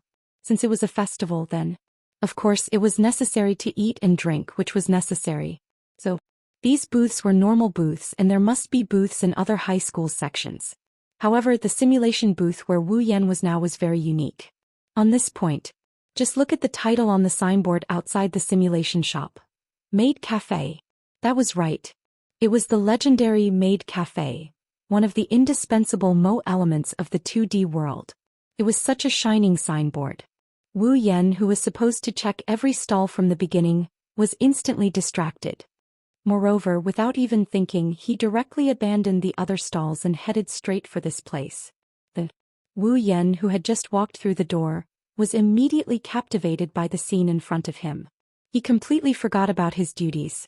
Welcome, Master. In the center of the hall, beautiful girls from Lichon High School were lined up neatly. They were wearing maid outfits with lace and aprons and adorable hair ribbons on their heads. They bowed respectfully to Wu Yan as he walked through the door, calling out to him. Listening to the tender voices that filled the entire hall, Wu Yan's heart rippled and he couldn't move his eyes away. These female students from Zen High School who were in charge of the maid cafe were carefully selected from various grades, classes and classrooms of Zen High School. Each and every one of them had a dazzling appearance. Coupled with their maid outfits, how could any man not be attracted to them? What's more, the 5 girls in front of all the maids were people he knew: Kurumi, Toka, Yagoya, Zhou Xian and Shiori. A total of 5 girls who are more beautiful than the other girls lined up side by side facing the door. Like the head of the maids, they respectfully bowed to Wu Yan. Their greeting of master made him feel very sweet inside. Even Wu Yan, who spent every day with the 5 girls, was like this. One could imagine what kind of grand occasion it would be when the Tianyang festival officially opened. Wu Yan has only seen such a grand occasion once. It was in the magic catalog world, during the Midsummer Festival of Tokuwadai High School. Now seeing such a grand occasion again, Wu Yan was extremely moved. He almost knelt down and kowtowed. Too bad, this kind of touching feeling was quickly dispelled by Shiori, who noticed Wu Yan's arrival with a single sentence. Shido? Shiori looked at Wu Yan, who is standing at the door with a surprised expression. She checked the time. The festival hasn't opened yet, right? Let us practice a bit more before we start, okay? It seems that the greeting was just for practice. It wasn't specifically for Wu Yan. Wu Yan's excitement instantly dropped to the bottom, his shoulders drooped, he weakly waved at Shiori and the others and squeezed out a smile. I'm just here to check on the situation before the festival. Oh right. I almost forgot you're a committee member. Shiori patted her head. She looked a bit annoyed. Obviously she's worried a lot about the Tianyang festival. So how's the practice? Wu Yan patted his cheeks to cheer himself up. There's not much time left before the festival starts. Is there enough time? It's about time. Shiori looked around at the neat rows of maids behind her. It's a bit rushed, but it's okay now. No? Not yet. Before Shiori could finish her words, Kurumi, who was as beautiful and elegant as a flower, opened her mouth and interrupted Shiori's words. The practice of welcoming guests is over, but the practice of entertaining guests is not over yet. Entertaining guests? Shiori was stunned. She was at a loss. Isn't it similar to being a waitress? You just have to call the guests master when you're greeting them, right? There's always something different. Kurumi closed her eyes, tilted her head and smiled. Why don't we practice how to entertain guests as well? But I don't have any objections. Shiori looked at Kurumi in confusion. But how do we practice? Kurumi looked at Wu Yan with an expression that says, I was waiting for you to say that. She maintained her elegant smile as she looked at Wu Yan. Her wine-red eyes flashed with a smug glint. How about we let our committee member be the guest for a while and then we'll entertain them? Ha! Wu Yan was stunned. He pointed at his own nose. I'll be the guest. That's not bad. Yakuya stood up. He raised his head proudly. Instead of calling those commoners master, why don't we, the true master of the Bawa sisters, be the first guest? I agree. Xian softly chuckled. Her silver eyes were filled with joy. Although it's a job, serving the master is the true goal of Yejuya and Xian. I want to try it too. Toka raised her hand excitedly. She looked like a primary school student. Her naive and romantic personality was on full display. Shido used to make food for me. It's my turn to help him this time. That's how it is. Seeing that Toka, Yejushir and Xian had all voted in favor, the smile on Kurumi's face became even wider. What do you think, ladies? In the team, the group of maids suddenly looked at each other, not knowing whether to laugh or cry. It's not that they didn't want to entertain Wu Yan, it's just that they've been dragged into the whirlpool of jealousy. Toka is Wu Yan's girlfriend, Kurumi is Wu Yan's fiancé, and according to the Bawa sisters, They're Wu Yan's slaves. This complicated relationship has been spread throughout Lichon High. There's no way they didn't know about it. Kurumi's suggestion is to compete for favor. If Wu Yan knew what these maids are thinking, he would be dead meat for sure. Shiori seemed to have thought of this as well. Her expression became unnatural. She glared at Wu Yan and waved her hand lazily. In that case, Tokazaki-san, you can try to entertain Shido. Yes, this. Wu Yan's mouth twitched. What about me? Chapter 1207. Come, Master. Kurumi snickered as she used her cutlery to pick up a piece of cake and delivered it to Wu Yan's mouth. Shidao. No, Master. Toka scooped up a piece of bread and delivered it to Wu Yan's mouth. Master. I repeat, Master. Yagia and Yushin used their utensils to scoop up some spaghetti. They looked at Wu Yan with the same resolute expression. Then they brought the spaghetti to Wu Yan's mouth. Wu Yan was sweating profusely as he looked at the cake, bread, and spaghetti in front of his mouth. He wiped the sweat off his forehead and laughed dryly. I'll eat all of them. Don't worry, okay? All of them. Yakuya frowned and nodded unwillingly. That's not impossible. Question. Xian continued to stare at Wu Yan. Then, Master, who will you eat first? The 4 elf girls who delivered the food to Wu Yan's mouth started acting like a storm is brewing. Wu Yan wanted to cry, but no tears came out. Is it important who I eat first? It's important. The 4 elven girls said. Everyone, including Kuang San and 10 Fragrances, spoke in unison. Very important. Wu Yan forced a smile as if he accepted his fate. He picked up a small bowl and mixed Kurumi's cake, Toka's bread, and the Baku sisters' spaghetti together. He gulped it down with a bitter expression. Eating dessert, coarse pastries, and a meal at the same time, even if it wasn't poisonous, it still didn't feel good. On the side, the maids from Raisin High looked at Wu Yan's sour face. They couldn't help but laugh. Wu he sure is popular. This is Shuraba, right? How about this?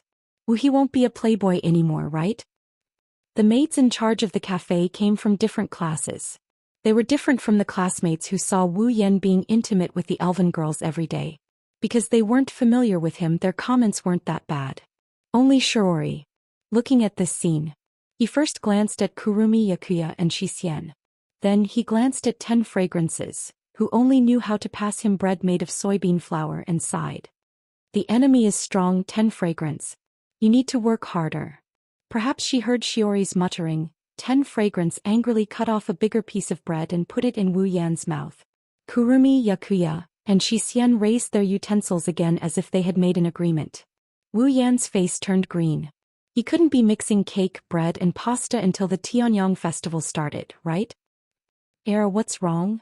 Seeing Wu Yan's ashen face, Kurumi's eyes curved into crescents. She was clearly enjoying herself. Wu Yan gnashed his teeth.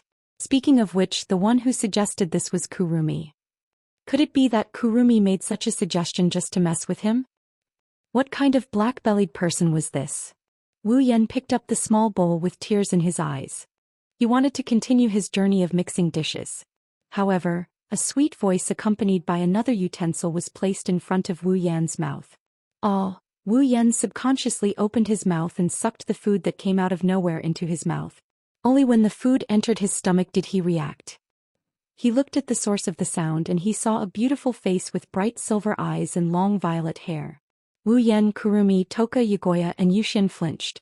They all had shocked expressions on their faces. Meijio. Hello everyone. Meijio greeted them with a smile.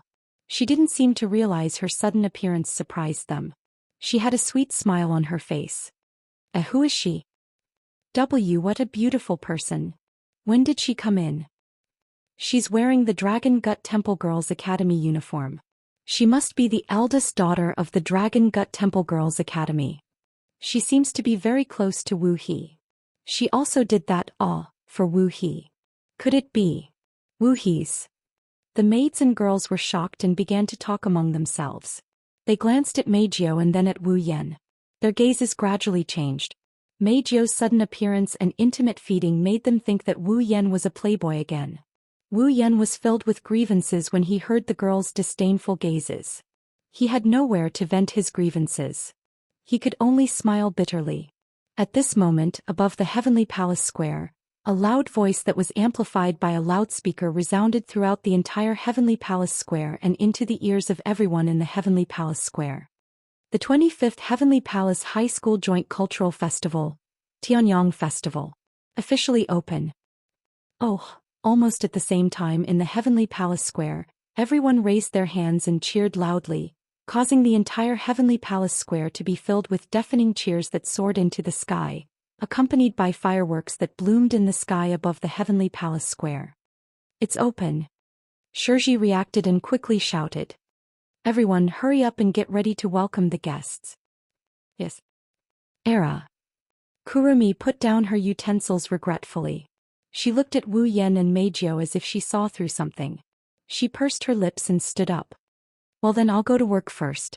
Have a good time, hubby. I have to start my journey to hell and call the mortals master.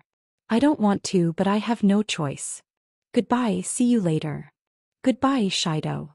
Yiju Shi, Xian and 10 Incense also looked reluctant, but they still stood up and walked with Kuang San to the main group. Wu Yan curled his lips and looked at Meijio. Meijio felt Wu Yan's gaze and immediately turned to Wu Yan. She smiled sweetly, which made Wu Yan feel strange. Meijio, doesn't she hate men? Wu Yan and Meijio walked side by side in a crowded street filled with stalls. It looked like they were on a date, but the atmosphere between them was a bit strange. While walking on the street, Wu Yan kept looking at the stalls around him, but it's obvious that he's not paying attention. From time to time Wu Yan glanced at Meijio, but Meijio seemed to be able to feel Wu Yan's gaze and smiled sweetly at him. Looking at Meijio like this, Wu Yan didn't know how many question marks were piled up in his mind. This wasn't the first time he had his suspicions. Is this person really Meijio? If that's the case, isn't his attitude towards me a little strange? Usually, when Meiju noticed that he was peeking at her, she would say something like, "Can you stop looking at me with that disgusting gaze?" What exactly went wrong? Could it be that his brain had been damaged by AI Lien? What he didn't notice is that it's not like Meijio could feel his gaze every single time. It's just that Meijio has been looking at him the whole time. She didn't stop for even a second. She only opened her mouth after a long while. "Will you come later?" Wu Yan paused for a bit before he recalled something. He shrugged with a smile. "Don't worry, I will." Wu Yan turned around and looked at Meijio. "But haven't you been hiding your true identity? You'll be exposed if you perform on stage." "It's okay." Meijio shook her head and chuckled. "Originally, I hid my identity just to prevent others from discovering that tempting knight Meijio is Xiao Dai Tsukino. Now half a year has passed. Every time I sing, I will use my spiritual power to make the people who listen to the song gradually forget the existence of Xiao Dai Tsukino. Even if my identity is exposed, no one will discover that I am Xiao Dai Tsukino again." "I see." Wu Yan sighed. "Well, since it's your own decision, I won't oppose it." Meijio giggled as she stared at Wu Yan. Her eyes are filled with emotions. Chapter 1208. Heavenly Palace Square. It's been 3 hours since the official opening of the Tianyang Festival. The official opening of the Tianyang Festival was at 9 o'clock in the morning. Now 3 hours have passed and it's noon in the Heavenly Palace Square. Generally speaking, it should be lunchtime at this time. However, it was absolutely impossible for those who participated in the Tianyang ceremony to not buy something to eat from the surrounding stalls. Even if they didn't, they could have their lunch directly at the stalls. Therefore, the Tianyang Square was still very lively. Besides, for most people it's not time for lunch. That was because they had more important things to attend to. In the center of the Heavenly Palace Square, there's a large venue. It's the only venue in the Heavenly Palace Square that has its own stage and spotlight. At this moment, many people in the Heavenly Palace Square are walking towards the central venue as if they've made an appointment. Their faces are filled with extreme fanaticism. That kind of fanaticism is much more intense than when the Tianyang Festival officially opened. Because in the central venue, the real highlight of the Tianyang Festival is about to start. The Tianyang Festival will be held for 3 days. During these 3 days, there will be a large-scale performance in the central venue. It's the most attractive part of the Tianyang Festival every year. On the first day of the Tianyang Festival, the performance in the central venue is mainly about music. Of course, This isn't the main reason why the people in the Heavenly Palace Square are so fanatical. In the past, the Tianyang Festival always had a musical performance. People who know this clearly will look forward to it, but they won't go crazy. The real reason why the people here are so fanatical is because of a piece of news. The mysterious and popular idol who has never revealed her true appearance and background, Temptress Meijio, will be in the central venue today as a student. She'll be participating in the performance on the stage. She'll be walking to the front stage. This is the real reason why the people attending the Tianyang Festival are more fanatical than in the past years. Along the passageways leading to the central venue, there's a lot of people rushing towards the central venue. Among them, many people's clothes are embroidered with the words Temptress Meijio, and pictures related to her. These people, they are Meijio's hardcore fans who gathered here because they like her songs. Among these fans, some of them are members of Meijio's fan club. They've attended Meijio's concerts more than once and seen her true appearance. Most of them haven't even seen Meijio before, but they're addicted to her songs. Today, after hearing that Meijio was going to perform on stage, these fans all rushed over. Not only did they want to listen to Meijio's song live, they also wanted to see Meijio's true appearance. It wasn't just the fans. Even the relevant personnel from various TV stations had come all the way here with their video cameras. They were prepared to record Meijio's performance on the stage. Most of them were directly broadcasting it live. This was natural. No one in the TV station would miss the opportunity to report on a super popular idol who had never revealed his true appearance. This was also an extremely hot topic and the ratings would definitely not be low. Meijio's people's fans. His fans. By the time all of the audience had entered the central arena, more than an hour had passed. At 1 o'clock in the afternoon, this performance officially began. In the audience, countless light sticks were swinging rhythmically. The audience cheered one after another, causing the people performing on the stage to be nervous and excited at the same time. Because Meijio would be performing on stage, the number of people who came to watch the performance this time was much more than any other Tianyang festival in the past. Meijio's fame had won them a lot of applause. They even had the chance to appear on TV. It was a chance for them to become famous. As a committee member of the Tenyang ritual, Wu Yan was able to enter the special passage above the audience and enjoy the treatment of a VIP seat. It's a bit far from the stage, but it's a good position to have a good view of the entire stage. It's a pretty good position to sit in. Many people who had finished their performances and those who were about to perform also appeared here to watch the stage. It seemed that they also wanted to see the legendary mysterious idol perform on the stage. Wu Yan looked around at the audience and the performers. Then he leaned on the railing and looked at the stage. Meijio stood quietly in the backstage passage. She was wearing a dress the same color as her hair. There was no accompaniment or dance partner beside her. Her bright silver eyes were full of anxiety. Meijio planned to perform on the stage alone. Because she wanted to do something. It was something she had always wanted to do but didn't dare to do. Next up, Dragon Gall Temple Women's Academy. Seduce Meijio. The audience cheered louder than before. Meijio's heart skipped a beat. She couldn't help but feel nervous. Meijio didn't feel nervous on the stage. She didn't even feel this way when she was still the Xiao Dai Yunos. Now she was really nervous. However, Meijio was still a popular singer on the stage. She took a deep breath and suppressed the nervousness in her heart and the uneasiness in her eyes. She showed a beautiful smile and walked onto the stage. Meijio. The fans who had attended Meijio's concerts shouted when they saw her on the stage. The rest of the fans knew who she was. On the stage, that beautiful girl who was like a goddess was their idol for a long time. Immediately, deafening cheers filled the entire arena. The spotlight focused on Meijio. The camera flashes kept flashing. All the cameras were aimed at Meijio. She was the most dazzling star in the audience. Standing at the center of the stage, Meijio scanned the audience. Then she looked at Wu Yan who was standing at the entrance. Noticing Meijio's gaze, Wu Yan grinned and made a victory sign. Meijio's suppressed nervousness and anxiety dissipated, leaving behind only tenderness and tenderness. Meijio recalled every time she met Wu Yan. Every time they talked, every time he looked forward to her and every time he protected her. She clenched the microphone in her hand. Her eyes were full of ripples. He said he wanted to hear me sing with my own voice. I wanted to respond to his expectations. He said he would wait until he heard my real voice. I wanted to respond to his waiting. I didn't want to lie to myself. I wanted to sing with my real voice. Even if the whole world abandoned me, he will definitely protect me just like he did then. Because he was a different kind of man. Meijio pressed a hand on her chest. She closed her eyes and smiled. Her red lips moved. Turn the shower head. Turn it into a microphone. Sing in the bathroom. Sing. Beautiful music and light singing reverberated throughout the arena. Hearing this voice, the audience was stunned, even Wu Yan was stunned. This voice was different from Meijio's usual voice. Although it was still beautiful, it lacked the numbing feeling. But it was undeniable that it was beautiful. The audience shook the light sticks in their hands again. The enthusiasm on their faces didn't lessen. Wu Yan looked at Meijio in a daze. Then he smiled and closed his eyes. He listened carefully to Meijio's song. The echoing timbre is somewhat special, intoxicating and joyful.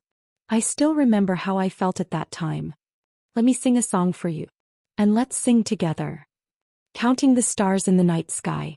That's the best gift. After the last note of the song, Meijio slowly opened her eyes. Then, Meijio. The cheers and support from the audience instantly surrounded Meijio. Meijio was stunned as she looked at the fans who were as passionate as they were at her previous concerts. She lifted her head in disbelief and looked at Wu Yan. When she saw Wu Yan applauding with a gentle smile on his face, Meijio started crying. A genuine and pure smile slowly appeared on his face amidst the cheers of the entire crowd. Chapter 1209. Miss Meijio, why did you want to hide your true identity? Isn't being famous something every idol wants to see? Why do you want to go to the stage now? Is there any inside story? Please tell us. Miss Meijio. Miss Meijio. At the backstage of the Heavenly Palace Square Central Hall, Meijio had just finished her performance. When she walked backstage, a group of reporters from all over the place immediately swarmed over like bees that had smelled the fragrance of flowers. They instantly surrounded Meijio without any explanation. Sorry. Please make way. Please make way. Miss Meijio needs to rest. Please make way. Backstage, some staff members who seemed to be waiting for the reporters to appear immediately stopped all the reporters who were about to surround Meijio. Apparently, they had been specially instructed to separate the crowd and squeeze out a path for Meijio to pass through. Miss Meijio. Please answer our questions. Miss Meijio. Please. Miss Meijio. Miss Meijio. Amidst the shouts of the surrounding reporters, Meijio maintained an extremely sweet smile on her face. Although she didn't answer the reporters' questions, she didn't feel annoyed by the annoying reporters at all. Obviously, Meijio was in a good mood at this moment. No, Meijio didn't know she could be in such a good mood. Therefore, Meijio smiled at the camera in front of her and said mischievously, "Well, we have plenty of time to spend together. Please don't be in such a hurry, okay?" After saying that, Meijio's bright silver eyes rippled slightly, and she narrowed her eyes with a smile. Now I have more important things to do. I need to do it. More important things. The reporters and the staff were all stunned. While they were still in a daze, Meijio walked through the backstage and into the private lounge. The noise behind Meijio gradually faded away until there was no sound at all. Meijio breathed a sigh of relief. Meijio raised one of his hands and looked at it. The scene of his arm trembling was clearly imprinted in Meijio's eyes, causing Meijio to laugh bitterly. Meijio was a mysterious idol. Before today, people didn't even know what Meijio looked like. They didn't even know Meijio's personality. Probably no one would have guessed that the super popular idol in their hearts was actually a lesbian lover who hated men and loved women. Although most of the reporters were women, there were many men as well. She was surrounded by so many men all of a sudden. They kept talking to her and squeezing towards her. If it wasn't for the fact that Meijio's knot in her heart had truly been untied through that song, it wouldn't have been strange if she had directly used the power of the fairy. However, Meijio was surprised that she could actually tolerate a group of men surrounding her, but she also felt a little happy. After all, this proved that she was gradually walking out of the shadow in her heart. However, Meijio still didn't want to get close to men. "I thought you'd be in a good mood. Why do you look so complicated?" Just as Meijio was immersed in her inner world, a familiar voice suddenly reverberated in front of her, waking her up. Meijio's eyes lit up, and her expression was instantly filled with a carefree smile. Meijio raised her head and looked in front of her. In the next moment, the person who appeared in front of her was the person in her memories.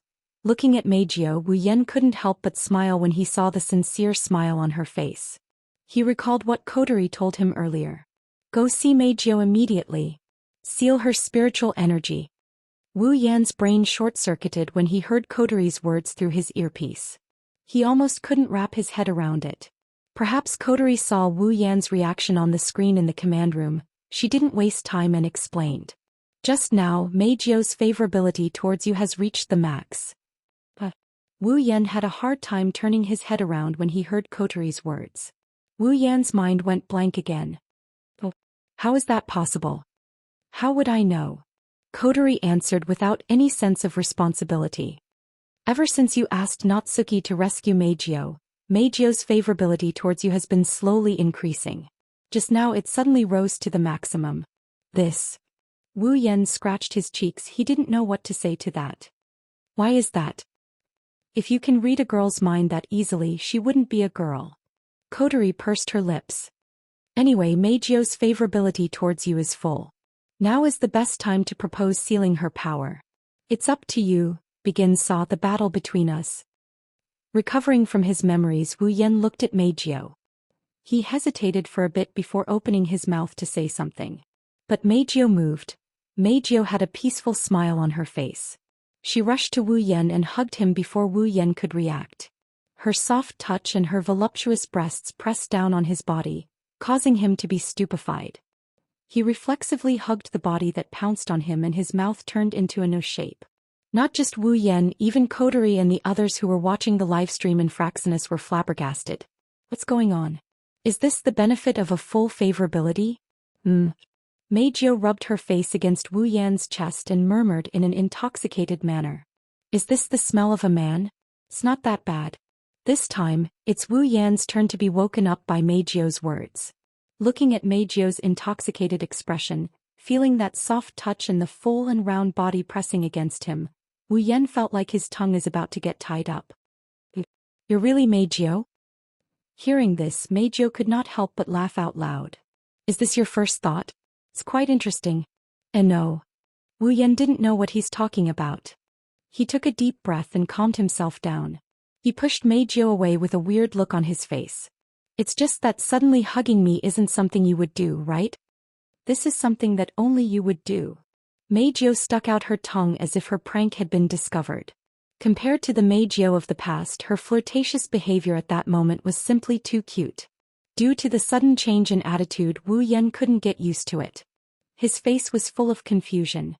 Since he couldn't figure it out no matter how hard he tried, Wu Yan could only toss aside his doubts and helplessly shake his head. He met Meijio's eyes and a gentle smile appeared on his face. No matter what, let me congratulate you first. Congratulations on walking out of the shadow of the past. The song just now was very nice, very nice. I like it very much. Hearing this, Meijio could no longer suppress the emotions in her heart. Tears welled up in her eyes, wetting those beautiful eyes. But Meijio still kept smiling. Do you like it? Didn't I tell you? Wu Yan smiled. I like it. Then will you listen to me sing again? If you want, I'll listen. Then will you still protect me when I need you like you did back then? Wu Yan paused. He finally understood why Meijio's attitude changed so quickly. It was only because he had protected her when she needed it. Just like how a setback could make Meijio hate men to the extreme, when Meijio needed help, it could also make Meijio fall in love with a person in an instant. She's like a child. Amused, he patted Meijio's head with pity. Under Meijio's hopeful and nervous gaze, Wu Yan nodded. If you need it, I'm willing to protect you, Meijio panted. She stood on her tiptoes and kissed Wu Yan on the lips without hesitation. In the dim passageway, the figures of a man and a woman overlapped and could no longer be distinguished from each other. Chapter 12:10. Above Heavenly Palace City, Fraxinus. Status. Normal. Psychic reaction. Completely disappeared. Final result. Same as a normal human. Possibility of being an alpha 0. Kotori nodded in satisfaction as she listened to the reports of the Ratatosker members. Finally, a smile appeared on her face. Target sprite, diva. Seal successful. Yay. In the command room, all the members of Ratatoskr were cheering and high-fiving each other, their faces filled with joy. They were celebrating the end of their work. Ever since they discovered the identity of Meijio, the problem of how to seal this troublesome elf had been pressing on everyone's mind. The people of Ratatoskr had always been troubled and depressed. Could be said that they had spent a lot of effort on this problem. Now the diva has been successfully sealed. Even the berserker, who was the #1 target of many elf organizations, has been successfully turned into a normal human. As the Ratatoskr members who resolved the elven disaster peacefully, there's nothing more joyous than this. Let alone the members of Ratatoskr, even Kotori, Shina, Night Moon, Shinzuki, Ling-in, and the others couldn't help but smile. Unfortunately, their smiles froze when they heard the conversation between a man and a woman. Hey honey. Do you have any plans today? Plans? Yeah, if you don't have any, how about going shopping with me? Well, it's not that I can't, but aren't you a popular idol? Aren't you afraid of being in the headlines tomorrow? I'm not the same as I used to be. Even the worst scandal can't defeat me. As long as my honey is by my side, bring it on. I'm glad you said that, but I feel like if a scandal like that happens, I'll be the one who gets hurt the most. By the way, what's with the honey? Oh well.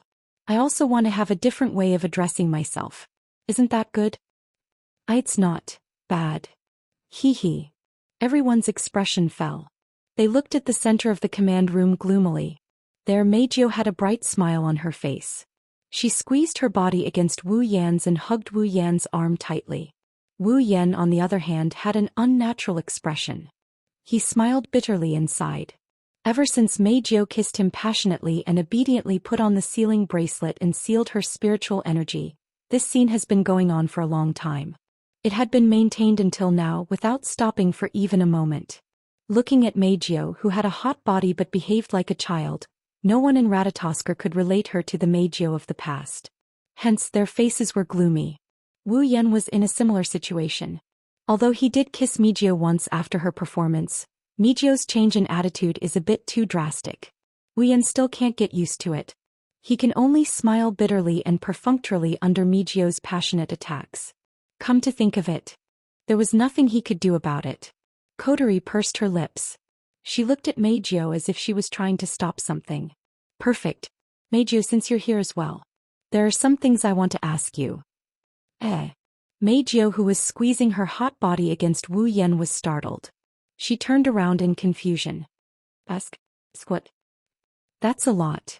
Kotori knocked on the armrest of the command table and looked straight at Meijio.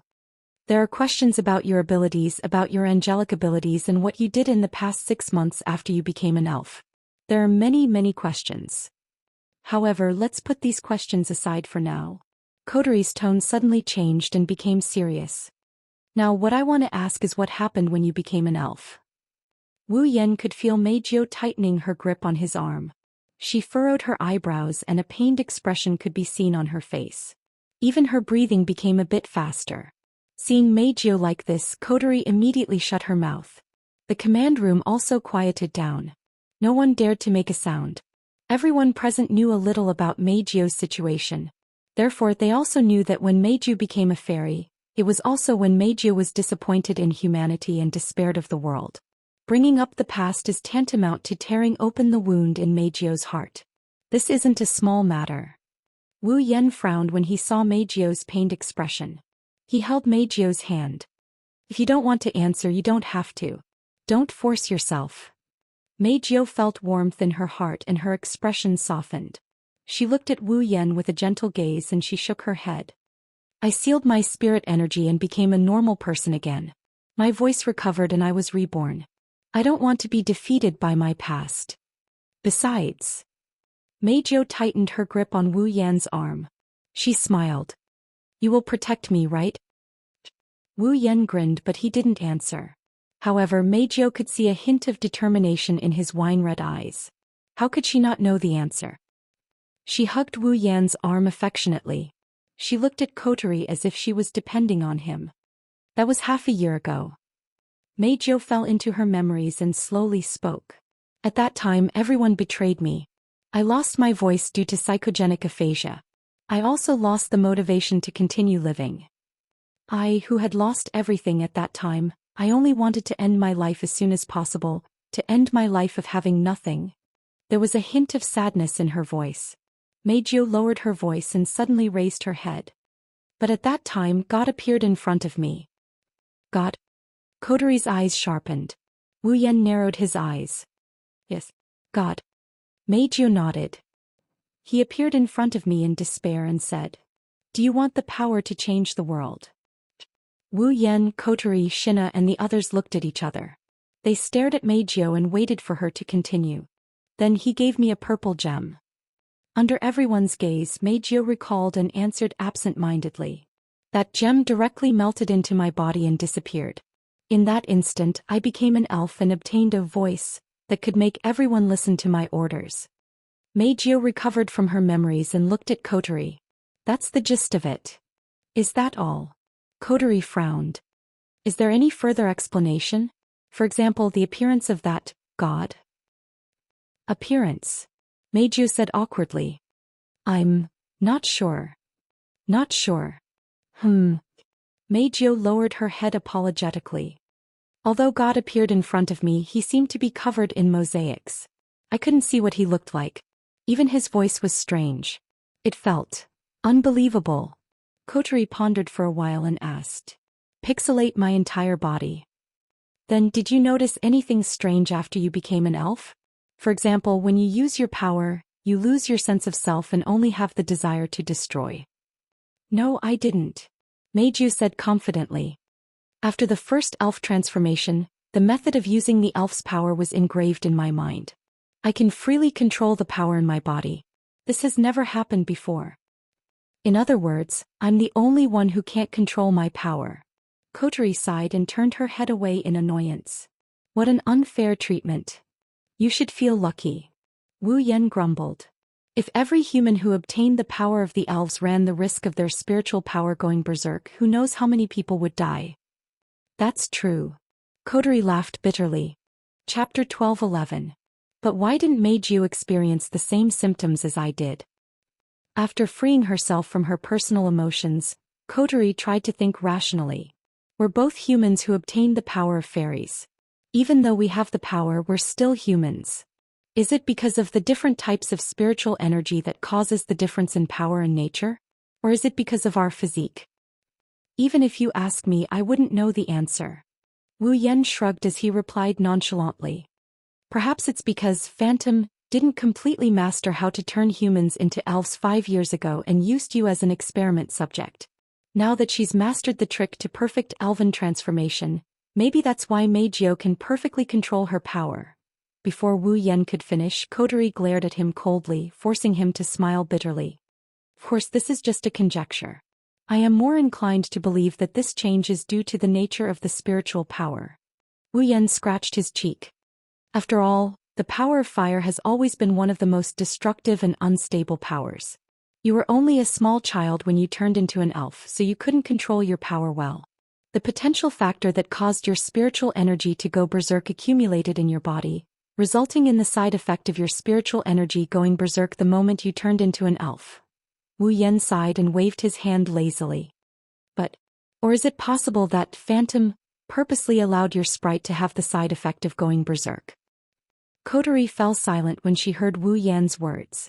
Just like what Wu Yan said, Phantom, it's unknown whether it's a human or a fairy, or some other kind of creature. Why would it want to turn humans into fairies? Why would it be willing to use its precious spirit crystals on human girls? These reasons are still a mystery to Wu Yan. Also, why did Phantom choose to bestow the spirit crystal to Kirin? Why did it turn Kotori and Meijio into fairies? Was it randomly chosen or did it have a special purpose? No one knew. Including whether the Phantom was a friend or foe. It was the same. Maybe Phantom purposely let Kotori go berserk when she turned into a fairy. From then on, he would become a monster that only knew how to destroy. Who knows, maybe he would destroy all of humanity. Or perhaps Phantom would choose to turn Meijio into an elf. It wanted Meijio, who saw humans as trash and toys, to take revenge on humans and influence the world. That's possible, right? There was too little information about Phantom. So far they only knew that it had a spirit crystal that could turn humans into elves, and it was possible that it was still continuing to turn humans into elves. As for its purpose, it was still a mystery. Even Kurumi, who spent the most time with Phantom, didn't know much about it. It's obvious that Phantom has always been hiding in the dark. It doesn't want others to know what it's doing or what kind of existence it is. It's too dangerous to hide in the dark. It's no wonder Kotori. He believed that if the people of Dim knew that Phantom might have more spirit crystals in his hands, then they would definitely list him as a target. Well, Scott, who has always been pursuing the power of the elves, will definitely do so. Hey you two. While Wu Yan, Kotori and everyone else in the command room were deep in thought, Meijio hugged Wu Yan's arm and puffed up her cheeks. You guys, don't just ignore me and get lost in your own thoughts. It will make me feel uneasy. Meijio pursed her lips as she stared at Wu Yan. Who is Phantom? What's with the berserk? Can you at least answer my question? Sorry. Wu Yan smiled bitterly. To put it simply, Phantom is the god that turned you into an elf. Kotori used to be a human just like you. 5 years ago she received the spiritual crystal from Phantom and became an elf too. However, Kotori will go berserk after turning into a fairy. That's why we're all worried that you'll go berserk like Kotori when you use your fairy power. Will she go berserk the next time an elf appears? That's more or less the situation. I see. Meijio nodded her head in relief. She smiled happily and she squeezed her body into Wu Yan's embrace. Honey, so you're worried about me. I'm so happy. But don't worry, I've controlled my power well. I've never gone berserk. Now that my spirit energy is sealed, you don't have to worry about me. That. Wu Yan's expression turned sour. I said we are worried about you, not he.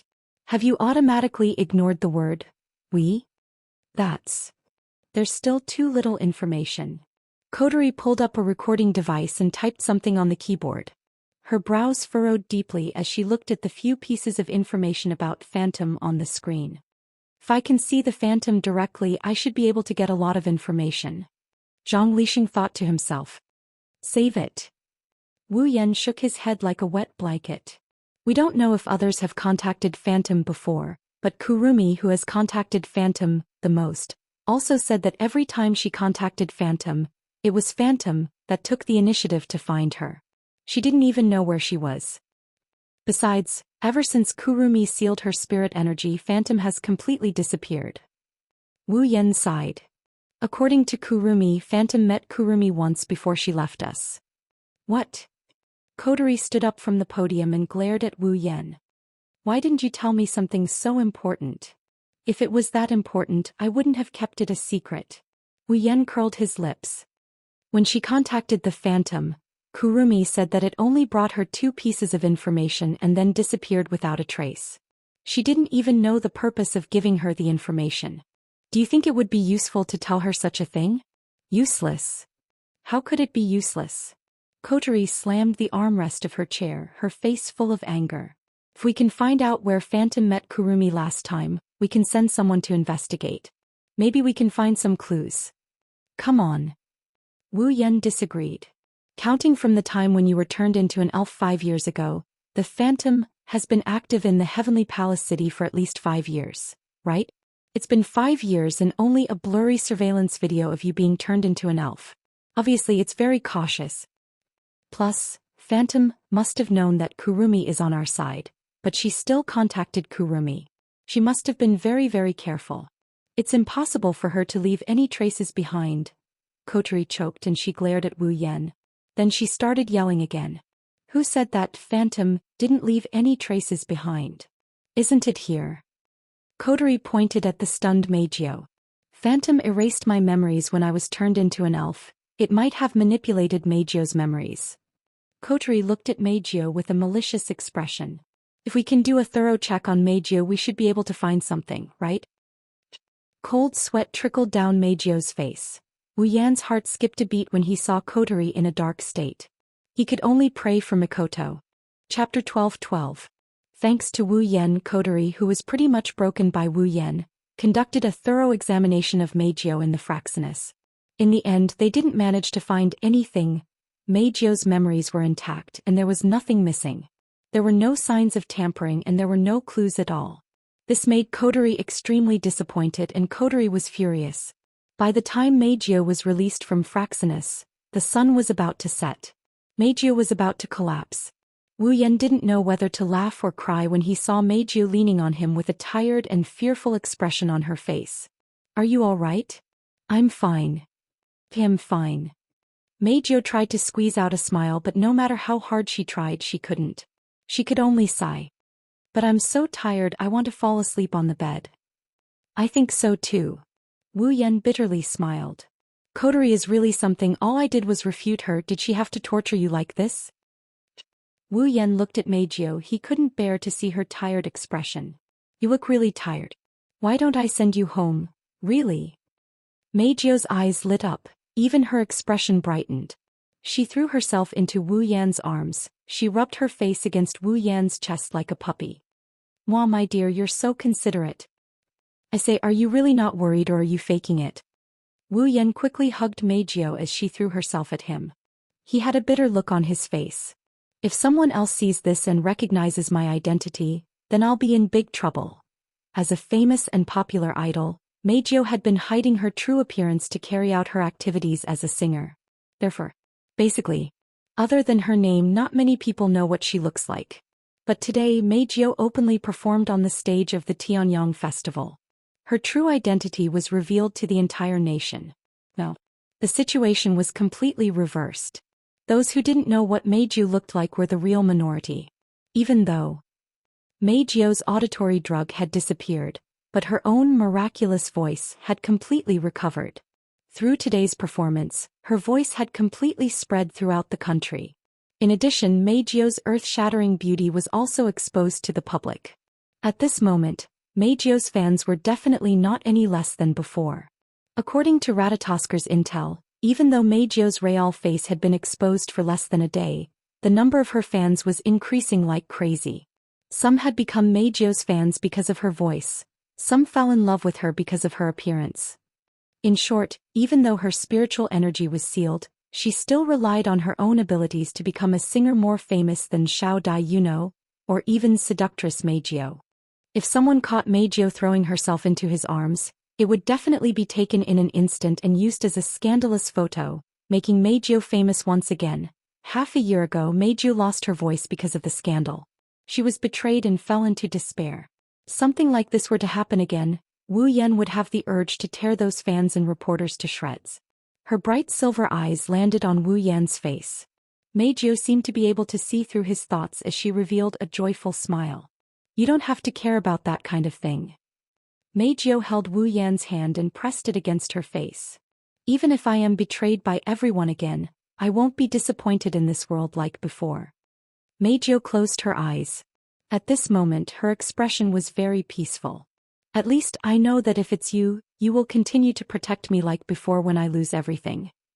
Meijio opened her eyes and stared fixedly at Wu Yan's face. "At that time, if no one listens to my singing anymore, I will only sing for you, okay?" You. Wu Yan couldn't help but feel a strange heaviness in his heart when he heard Meijio's words. This kind of heaviness was not sympathy, nor was it unwillingness. It was responsibility. All this time Meijio thought that she had nothing but her voice. This was because Meijio was not good at studying, nor was she good at sports. In other aspects, no matter which aspect it was, she was much worse than others. Ever since she was young, Meijio had received a lot of criticism, but only one person had ever received praise.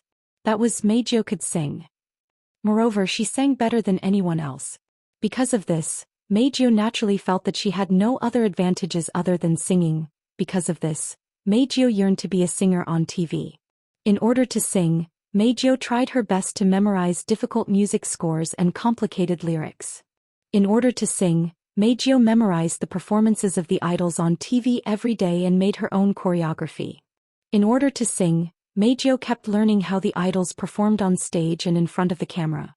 Gradually, she began to imagine how she would perform on stage and in front of the camera and how she would be popular. It could be said that Meijio's entire life was dedicated to her singing. It was also dedicated to her only strength. Therefore, to Meijio, her voice was her everything. It was the value of her existence. Without her voice, Meijio's existence was worthless. This was the most fundamental belief and understanding that Meijio had since she was young. Therefore Meijio had to sing. She had to sing to show her value. Heaven didn't disappoint those who worked hard. Meijio's hard work finally paid off.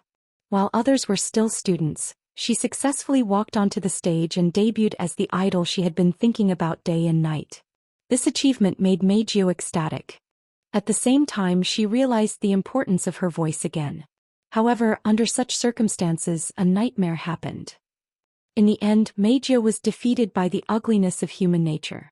Not only was she slandered, but she was also betrayed by her fans. In the end, even her voice was taken away from her. Without her voice, she lost the value of her existence. Meijio realized this in her heart. One could only imagine how desperate she was at that time. Now that Meijio had once again obtained the only thing that made her worth in life, she vented it all on herself and used herself as the only thing that could prove her worth in life. How could Wu Yan not feel responsible? He had to protect this beautiful girl who had the same values as a child. She only pursued the value of her existence. It was also to prove that she wasn't worthless. Wu Yan chuckled as Meijio caressed his cheeks with her hand. I told you you're not worthless. Looking into Meijio's beautiful eyes, Wu Yan's expression was gentle. You won't lose everything just because you lost your voice. You won't lose your value just because you lost your fans. Even if you lose your voice and fans, you will still be beautiful. Wu Yan chuckled when he saw the ripples in Meijio's eyes. If there really comes a day when you lose everything again, please come and find me. Not only will I protect you, but I will also listen to you sing. When you lose everything, I will also become your shelter. Please. Please. Don't forget. When she saw Wu Yan's gentle expression and heard his warm words, Meijio's heart felt like it was being wrapped by something. It was an extremely hot stream of air. It was so hot that even Meijio's heart was completely melted by it. Suppressing her emotions, Meijio bit her lips and her eyes teared up. She reached out her hands and wrapped them around Wu Yan's neck. She pouted her lips and she pulled Wu Yan's head down. Then she kissed him without a word. At this moment, no matter how much he said, it was all in vain. This is the only way Meijio can tell Wu Yan how she feels about him. Just like last time Meijio kissed Wu Yan. The only difference was that the kiss this time was more intense. Under the setting sun, they hugged each other and vented their emotions. Chapter 12-13. On the way home, Toka and Yijia stretched their bodies, showing off their voluptuous and slender bodies. If it wasn't for the Tianyang ritual, they would have attracted a lot of attention. Actually, when the two of them were stretching, Xian, who was walking beside Yijia, was already attracted to them. To be more precise, she was attracted to Yijia's body. Her watery silver eyes shone with a wolf-like light that was completely uncharacteristic of a woman. I'm so excited to be able to see the curves of Yijia's body at such a close distance. It's such a blessing for me. Huh? Yijia, who was stretching his body, stiffened and quickly shook his head. That's not the case. Xishuan's figure is the best. She's so voluptuous and full. Sigh. Although I'm happy that Yigea can say that in terms of cuteness, Yigea is still cuter. That's not it. Xixian is the cutest. Master also likes Xixian's appearance. Refute. Master likes Yijia very much too. Xixian can see that. Is that so? Definitely. Agreed. Kurumi looked at Shirori with a puzzled expression as she watched Yejusher and Dushin enter their own world of flattery. Have the two of them always been like this? Hearing this, Shiori's expression suddenly became somewhat embarrassed. An awkward expression appeared on his face. As far as I know, yes. That. Shirori, who was holding her hand, also raised her hand weakly. Sister Yejuya and Sister Xixian's relationship is very good, Allah. Kurumi tilted her head and once again looked at the Bawu sisters who were surrounded by a pink atmosphere. She smiled meaningfully. I can tell, that's great, so energetic. 10 Fragrance looked at Yejusher and Xixian enviously. I'm already exhausted. 10 Incense had never participated in the Tianyang festival before, so she was naturally very interested in it. She spent the entire day playing, strolling around the food stalls and eating to her heart's content. But after an entire day, Even 10 Fragrance couldn't help but feel tired. Coupled with the work at the maid cafe, the 10 incense sticks were almost burnt to ashes. However, when the roof of Wu He's house appeared in front of everyone's eyes, even the position of the door was imprinted in 10 Incense's eyes.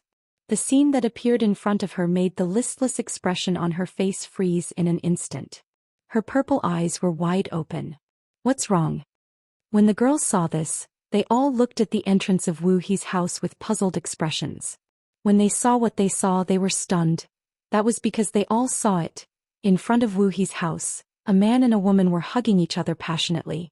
They were brazenly kissing each other with their lips overlapping. Also, the male lead is someone they are very familiar with. The female lead seems like she too. Wu Yan and Meijio. After returning to Tiangong City using the teleportation device from Fraxinus, the two appeared directly at the door of Wu He's house. Naturally, the two kissed passionately at the door of Wu He's house. And now he had been caught red-handed by a group of young ladies who were staying with him. Sherdao. Shirji's mouth was wide open. Master. The Baoist sisters also opened their mouth in an O shape. La. Kurumi covered her mouth in surprise. Wu. CMO Nai's face immediately turned red as he covered his eyes. They didn't expect their family member, the person they are most familiar with, to be kissing. They actually kissed a girl in front of their house. Moreover, the girl is a popular idol, Meijio. 10 Fragrance's hands trembled as she looked at the two people who did not realize that someone was approaching them. An extremely uncomfortable feeling appeared in her heart, causing her to cry out without hesitation. What are you two doing? There was a sudden loud cry. The man and woman who were immersed in the heat were so shocked that their shoulders trembled. They quickly separated and turned their heads to look at the source of the sound. Then the girls' shocked expressions were imprinted into their eyes. Meijio was stunned and speechless. You girls. Wu Yan tilted his head in a daze. Looking at the surprised faces of the girls, a bad premonition rose in his heart. Cold sweat started dripping down his forehead. Did they all see it? As soon as he said that, Wu Yan received angry glares from 10 Fragrance, Yejusher and Xian. Shirji looked at him with disdain. The four girls looked at him strangely and Kurumi giggled. They silently told him that they all saw it. At this moment Wu Yan felt like dying. 10 Fragrance, everyone. Meijio was different from Wu Yan. After being stunned for a moment, she immediately greeted them with a cheerful expression. You're back already? It seems like the first day of the Tianyang ritual has already ended. Faced with Meijio's friendly attitude, Toka quickly walked over and pulled Wu Yan and Meijio apart.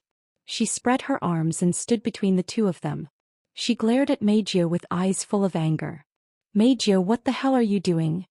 Before Meijio could answer, the identical twin sisters rushed over and stood in front of Wu Yan. They looked at Meijio in a fighting stance. Their eyes were full of vigilance. Why you actually dared to lay your hands on our master without the consent of us, the Baoist sisters. You are truly courageous. I'm annoyed. Because the other party is a famous idol and also an acquaintance, Xian let her guard down and caused master to be tainted. Without Yejusher and Xian's permission, Meijio will not be allowed to approach master again. Meijio looked at 10 Fragrance, Yejusher and Xian who were full of hostility towards her. He was confused. What taint? It's just a kiss. Don't tell me you guys don't do it normally? Hearing Meijio's words, the 8 Fragrance sisters' faces turned red. They obviously did it before. Kiss. 10 Fragrances frowned in confusion. What's a kiss? The air suddenly froze. Wu Yan couldn't help but turn his head away as tears started streaming down his cheeks. Speaking of which, he really didn't play the kissing game with 10 Fragrance. Meijio's eyes widened slightly and she couldn't help but laugh. What? So 10 Fragrance doesn't know what a kiss is? Is there a problem? Of course not. Meijio looked at 10 Fragrance with a smile. She seemed to have thought of something and her silver eyes lit up as she said this happily. If that's the case, why don't I teach 10 Fragrance how to kiss? Wah. Other than Toka, everyone else was stunned by Meijio's words. Especially Wu Yan, he's on the verge of going hysterical. Meijio, is she planning to eat both men and women? 10 Fragrance, who didn't know what a kiss was, didn't think much of it. However, she still felt that something was wrong. Why do you want to teach me how to kiss? Isn't that because 10 Fragrance doesn't know how to kiss? Meijio acted like a philanthropist as she tried to entice him. So, isn't it natural for me, the so-called kiss expert, to be the one to teach Xianxia? Is that so? Of course. Meijio immediately put her hands together in front of her chest as if she was praying. She closed her eyes, pouted her lips and moved closer to 10 Fragrance. So please, 10 Fragrance, learn and feel it. Seeing Meijio pouting her lips and moving closer to 10 Fragrance's lips, everyone present was completely stunned. A strange feeling involuntarily rose in 10 Fragrance's heart. Seeing that beautiful face getting closer and closer, 10 Fragrance didn't know what to do and shook her head. Finally, she couldn't help but run away. Wait, don't come over. Why are you chasing us too? Fear Zhou Xian has a bad feeling. Really? If that's the case, let me teach everyone how to kiss. Haha. Seeing Meijio chasing after 10 Fragrance, Yogi and Zhou Xian like a pervert, Wu Yen, Kurumi, Yoshino and Shori looked at each other and sighed. Chapter 12-14. In the sky above Tengu City, Fraxinus. Kotori was the only one sitting on the platform in Fraxinus's command room.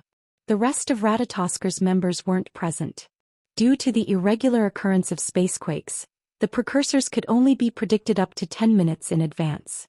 After a certain amount of time, there was no way to predict when the spacequakes would occur.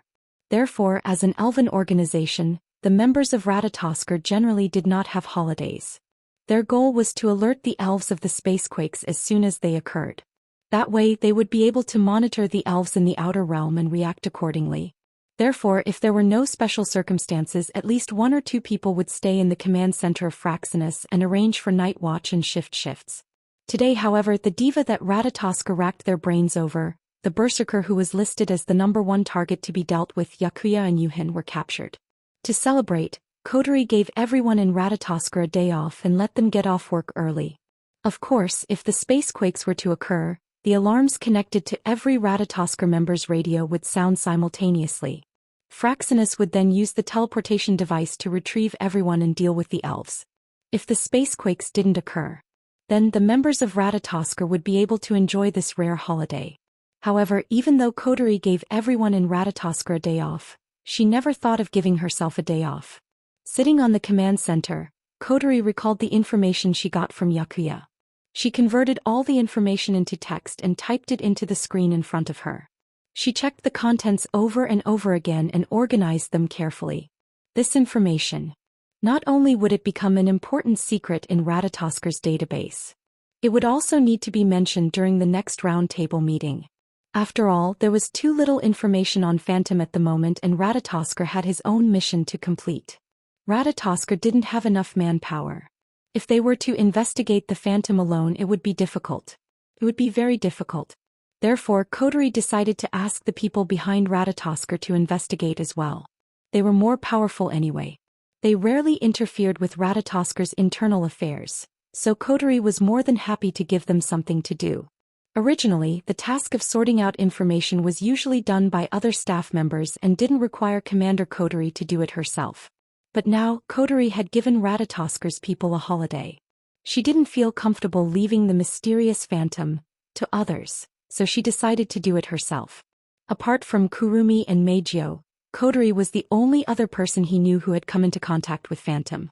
Phantom had even changed the object of Kotori's existence, so it wasn't a bad choice for her to organize it. On top of that, Kotori was also concerned about the information she got from Meijio, who also came into contact with Phantom and was bestowed with a spirit crystal. Even if the other members of Ratatosker were here, Kotori wouldn't let them handle it. After some time, Kotori finally typed the last character into the screen and let out a sigh of relief. Kotori rested her chin on her hand and muttered as she looked at the information about Phantom on the screen. Yakuya gave Yakuya a purple spirit crystal and I got a red one. Could it be that the different colors of the spirit crystal are the manifestation of different elves' powers? The spirit crystal was the source of all elves' powers. With the spirit crystal, an elf would be an elf. Even a human would possess elven powers after fusing with the spirit crystal. The spirit crystal didn't exist in any part of the elf's body, but as long as it was an elf, there would be a spirit crystal in their body. There was only one way to make the spirit crystal manifest. That was to kill the individual that possessed the spirit crystal, the sprite. Of course, this was only a guess. No one could give a 100% accurate answer as to whether or not one could obtain a spirit crystal by killing an elf. However, according to Westcott, if an elf fell into despair and entered a reverse state, it was very likely that the spiritual crystal would directly appear. That was why Westcott was so obsessed with killing elves. He wanted to get the spirit crystal that represented the power of the elves. Kotori knew this as well. Kotori narrowed her eyes and sighed. Where did the phantom get the spirit crystal? How many spirit crystals does it have? As soon as she finished speaking, a voice came from behind Kotori as if it was an answer. Could it be that Phantom herself has mastered the method to create spirit crystals? Huh. The sudden voice caused Kotori to exclaim softly. She quickly turned her head, only to see a figure holding a lunchbox in his hand. But if the spirit crystal could be created using a certain method, the elves in this world would be overflowing by now, right? Wu Yan rubbed his chin as if he didn't notice that he scared Kotori. He continued talking while rubbing his chin. Perhaps the phantom was stolen from the Dem or the elven troops of those countries. After all, as an organization that advocates killing elves, they might have really succeeded in killing some elves and obtained the spirit crystal from there. Well, it's also possible that the phantom killed some elves and obtained their spirit crystals to create an elven army that would listen to his orders. That's also very possible.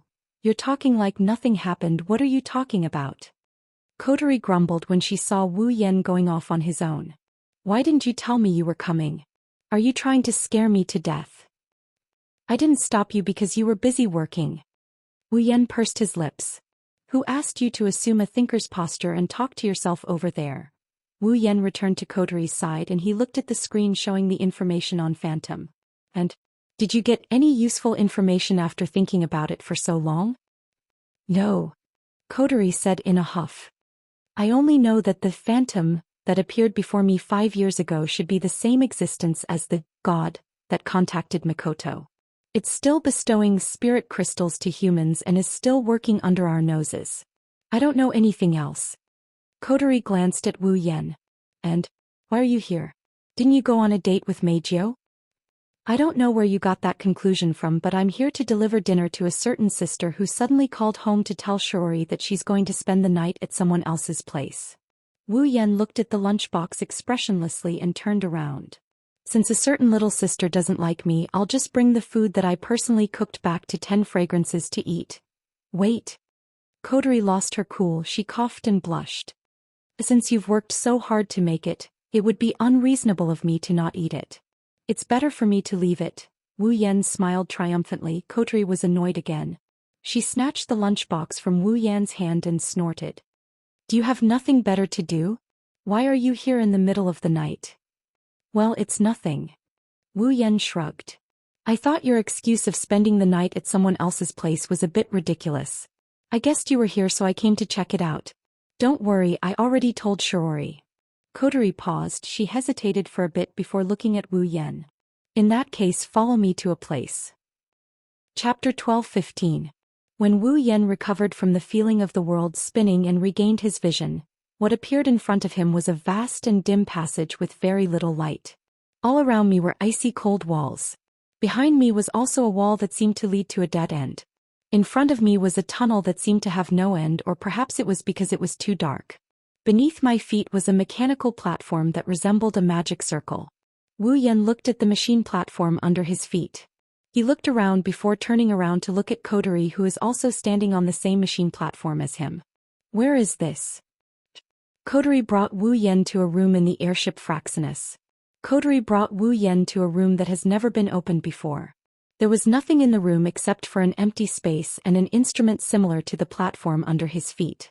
Due to the fact that Wu Yan had already turned Fraxinus into a noble phantasm, as a noble phantasm, Wu Yan should know everything about Fraxinus like the back of his hand. Wu Yan should know about the existence of the device in the room. But what is the instrument? What is it?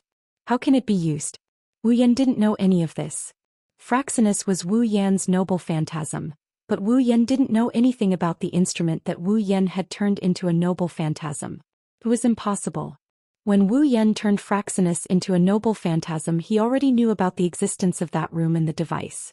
He also knew that he couldn't activate the device. He also asked Coterie about the device and its function more than once. But every single time. Even Coterie gave him the excuse that it was useless even if he knew. She sent him away. Now Wu Yan finally understood the purpose of the device and why he couldn't activate it. It was because of the instrument. It was a long-range fixed-point teleportation device. Long-range fixed-point teleportation device. As the name suggested, it was a device used for long-range teleportation. There was a teleportation device on Fraxinus and Wu Yan often used it. But it could only teleport a short distance. This is the so-called short distance. It refers to the distance between high and low. For example, the teleportation device on Fraxinus is a device that can teleport people from Fraxinus to Tiangong City, and it can also retrieve people back to Fraxinus. However, it only works when Fraxinus is directly above the target or destination. For example, if the people in Fraxinus wanted to go to Itsuka's house, then Fraxinus would have to move to the top of Itsuka's house. It was the same the other way around. If you want to retrieve a target, you have to move to the top of them. Otherwise, the teleportation device would be useless. As for the long-range fixed-point teleportation device, it was used for teleportation within a very long range. However, it also had restrictions. Restriction 1. It must consume a lot of magical power. The farther the teleportation distance, the more magical power it consumes. Restriction 2. It can only be teleported between another long-range fixed-point teleportation device that is bound to the long-range fixed-point teleportation device. Because of this, even if the long-range fixed-point teleportation device was turned into a noble relic, Wu Yan couldn't use it. The magical power consumption was not a problem. Although it was a little difficult to support it with the overall magical power generated by Fraxinus, it was still doable.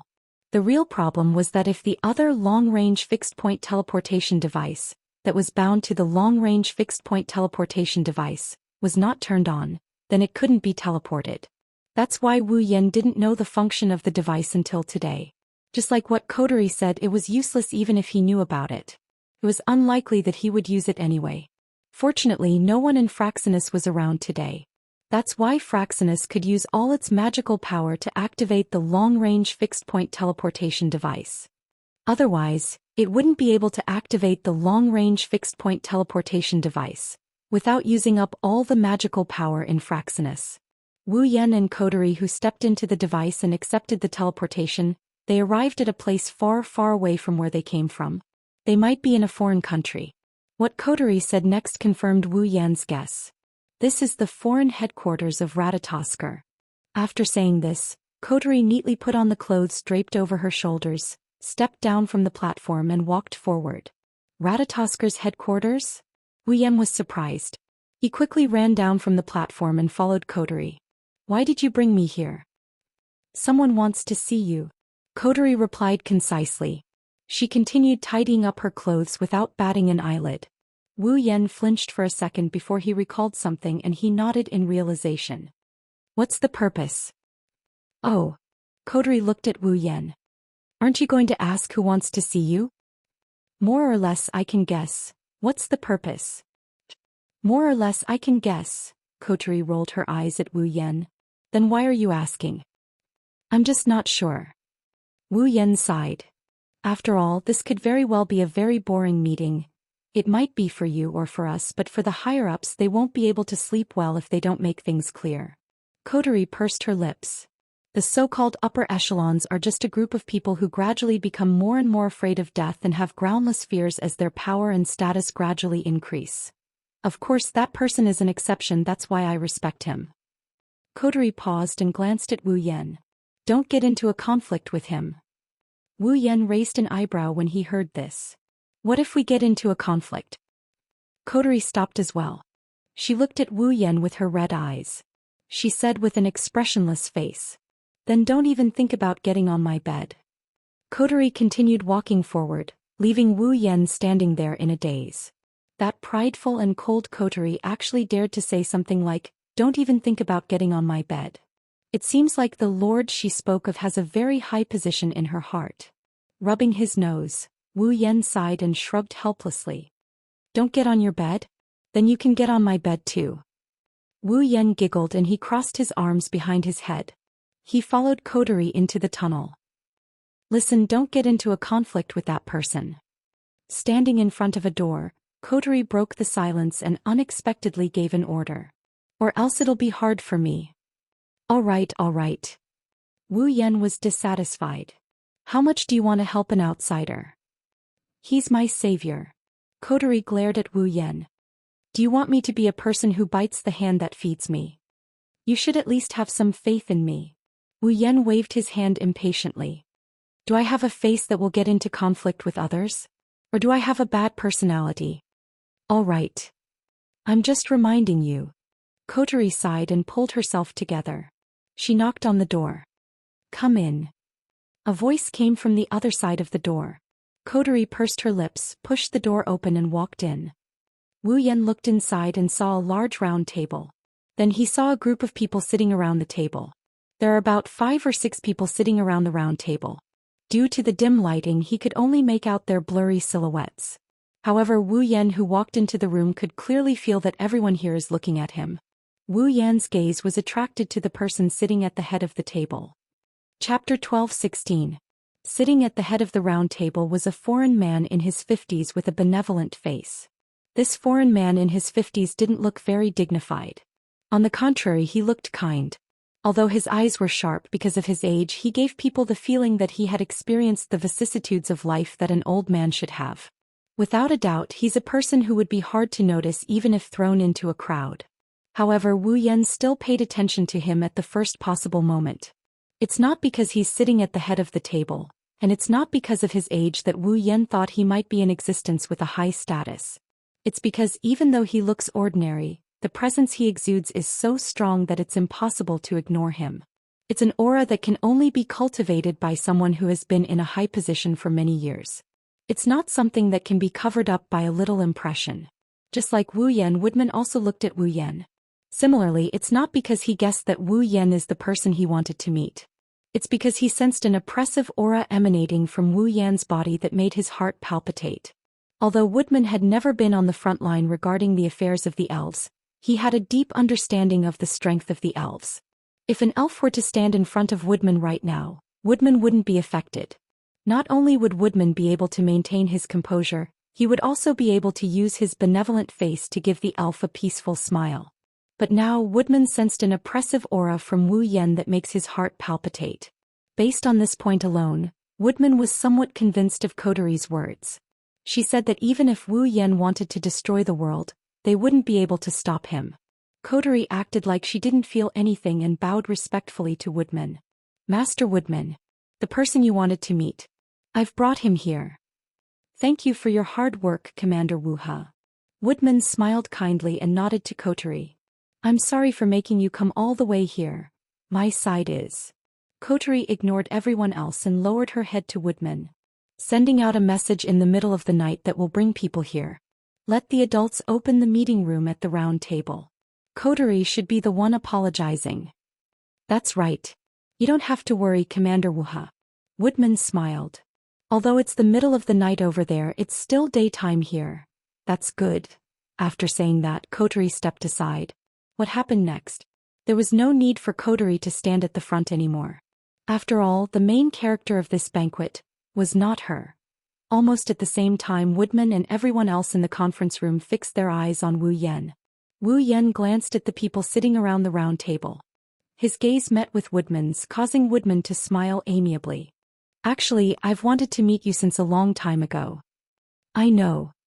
Even though the person in front of him is the chairman of the round table conference, a person who is respected by Coterie, Wu Yan didn't show any signs of humility. He nodded as if he was an equal.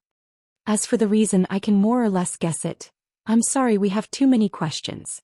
If we don't solve them, we won't be able to work in peace. Otherwise, my secretary will get angry. Woodman joked. Wu Yan chuckled. It's about the same here.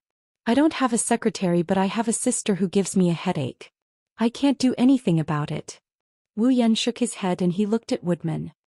I know the reason, but I can't guarantee that I'll be able to solve all your questions.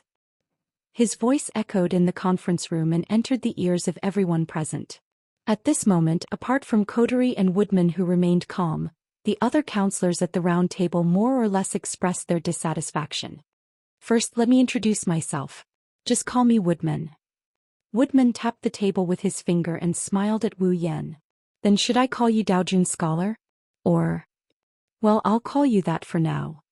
Wu Yan shrugged. Of course, if you have questions about my name, I'll answer truthfully. But you'll be disappointed. Oh. Woodman's smile didn't fade. Why is that? Wu Yan chuckled and he looked at the other counselors around the round table. Because even if you know my real name and start an investigation, you won't be able to find anything. As soon as he said that, the members at the round table held their breaths for 2 to 3 seconds. That's what they're planning. Is that so? Woodman smiled helplessly. He narrowed his eyes at Wu Yan. If that's the case, it shouldn't matter if I reveal my real name, right? Wu Yan stared at Woodman. Woodman kept a smile on his face as if he didn't have any ulterior motives. All right. Wu Yan pursed his lips. If that's the case, you can call me Wu Yan. Wu Yan. The members of the round table repeated this name over and over again. They committed this name to memory. When they get back, they will use this name as the source of their investigation. Even though Wu Yan said it was useless, it was still the same. I'll call you Mr. Wu Yan. Woodman tapped his chin and stopped smiling. He took a deep breath and his expression turned serious. Then Mr. Wu Yan, can you tell me where you're from? Following this sentence, the entire conference room fell into silence. There was no sound at all. Wu Yan seemed to have expected Woodman to ask such a question. He spread out his hands, smiled, and gave an answer that made everyone's expression change. No comment. The atmosphere in the conference room instantly became heavy. Even Woodman's brows furrowed. You're making things very difficult for us. Are you troubled because you don't know where I came from? The corners of Wu Yan's mouth slowly curved upwards. Then you must have been troubled for a long time, right? That's why I'm asking. Woodman closed his eyes and used the hand on the table to support his chin. You possess a strength that can rival the elves without the use of a manifestation device, or any equipment. You also possess a magical tool like the sealing ring, that even the manifestation device can't reproduce its function. Adding on to the fact that you appeared together with the spacequake, you're not an elf and you don't have any traces of living as a human being either. With all these factors added together, even if we want to have a conversation with you, we don't know where to start.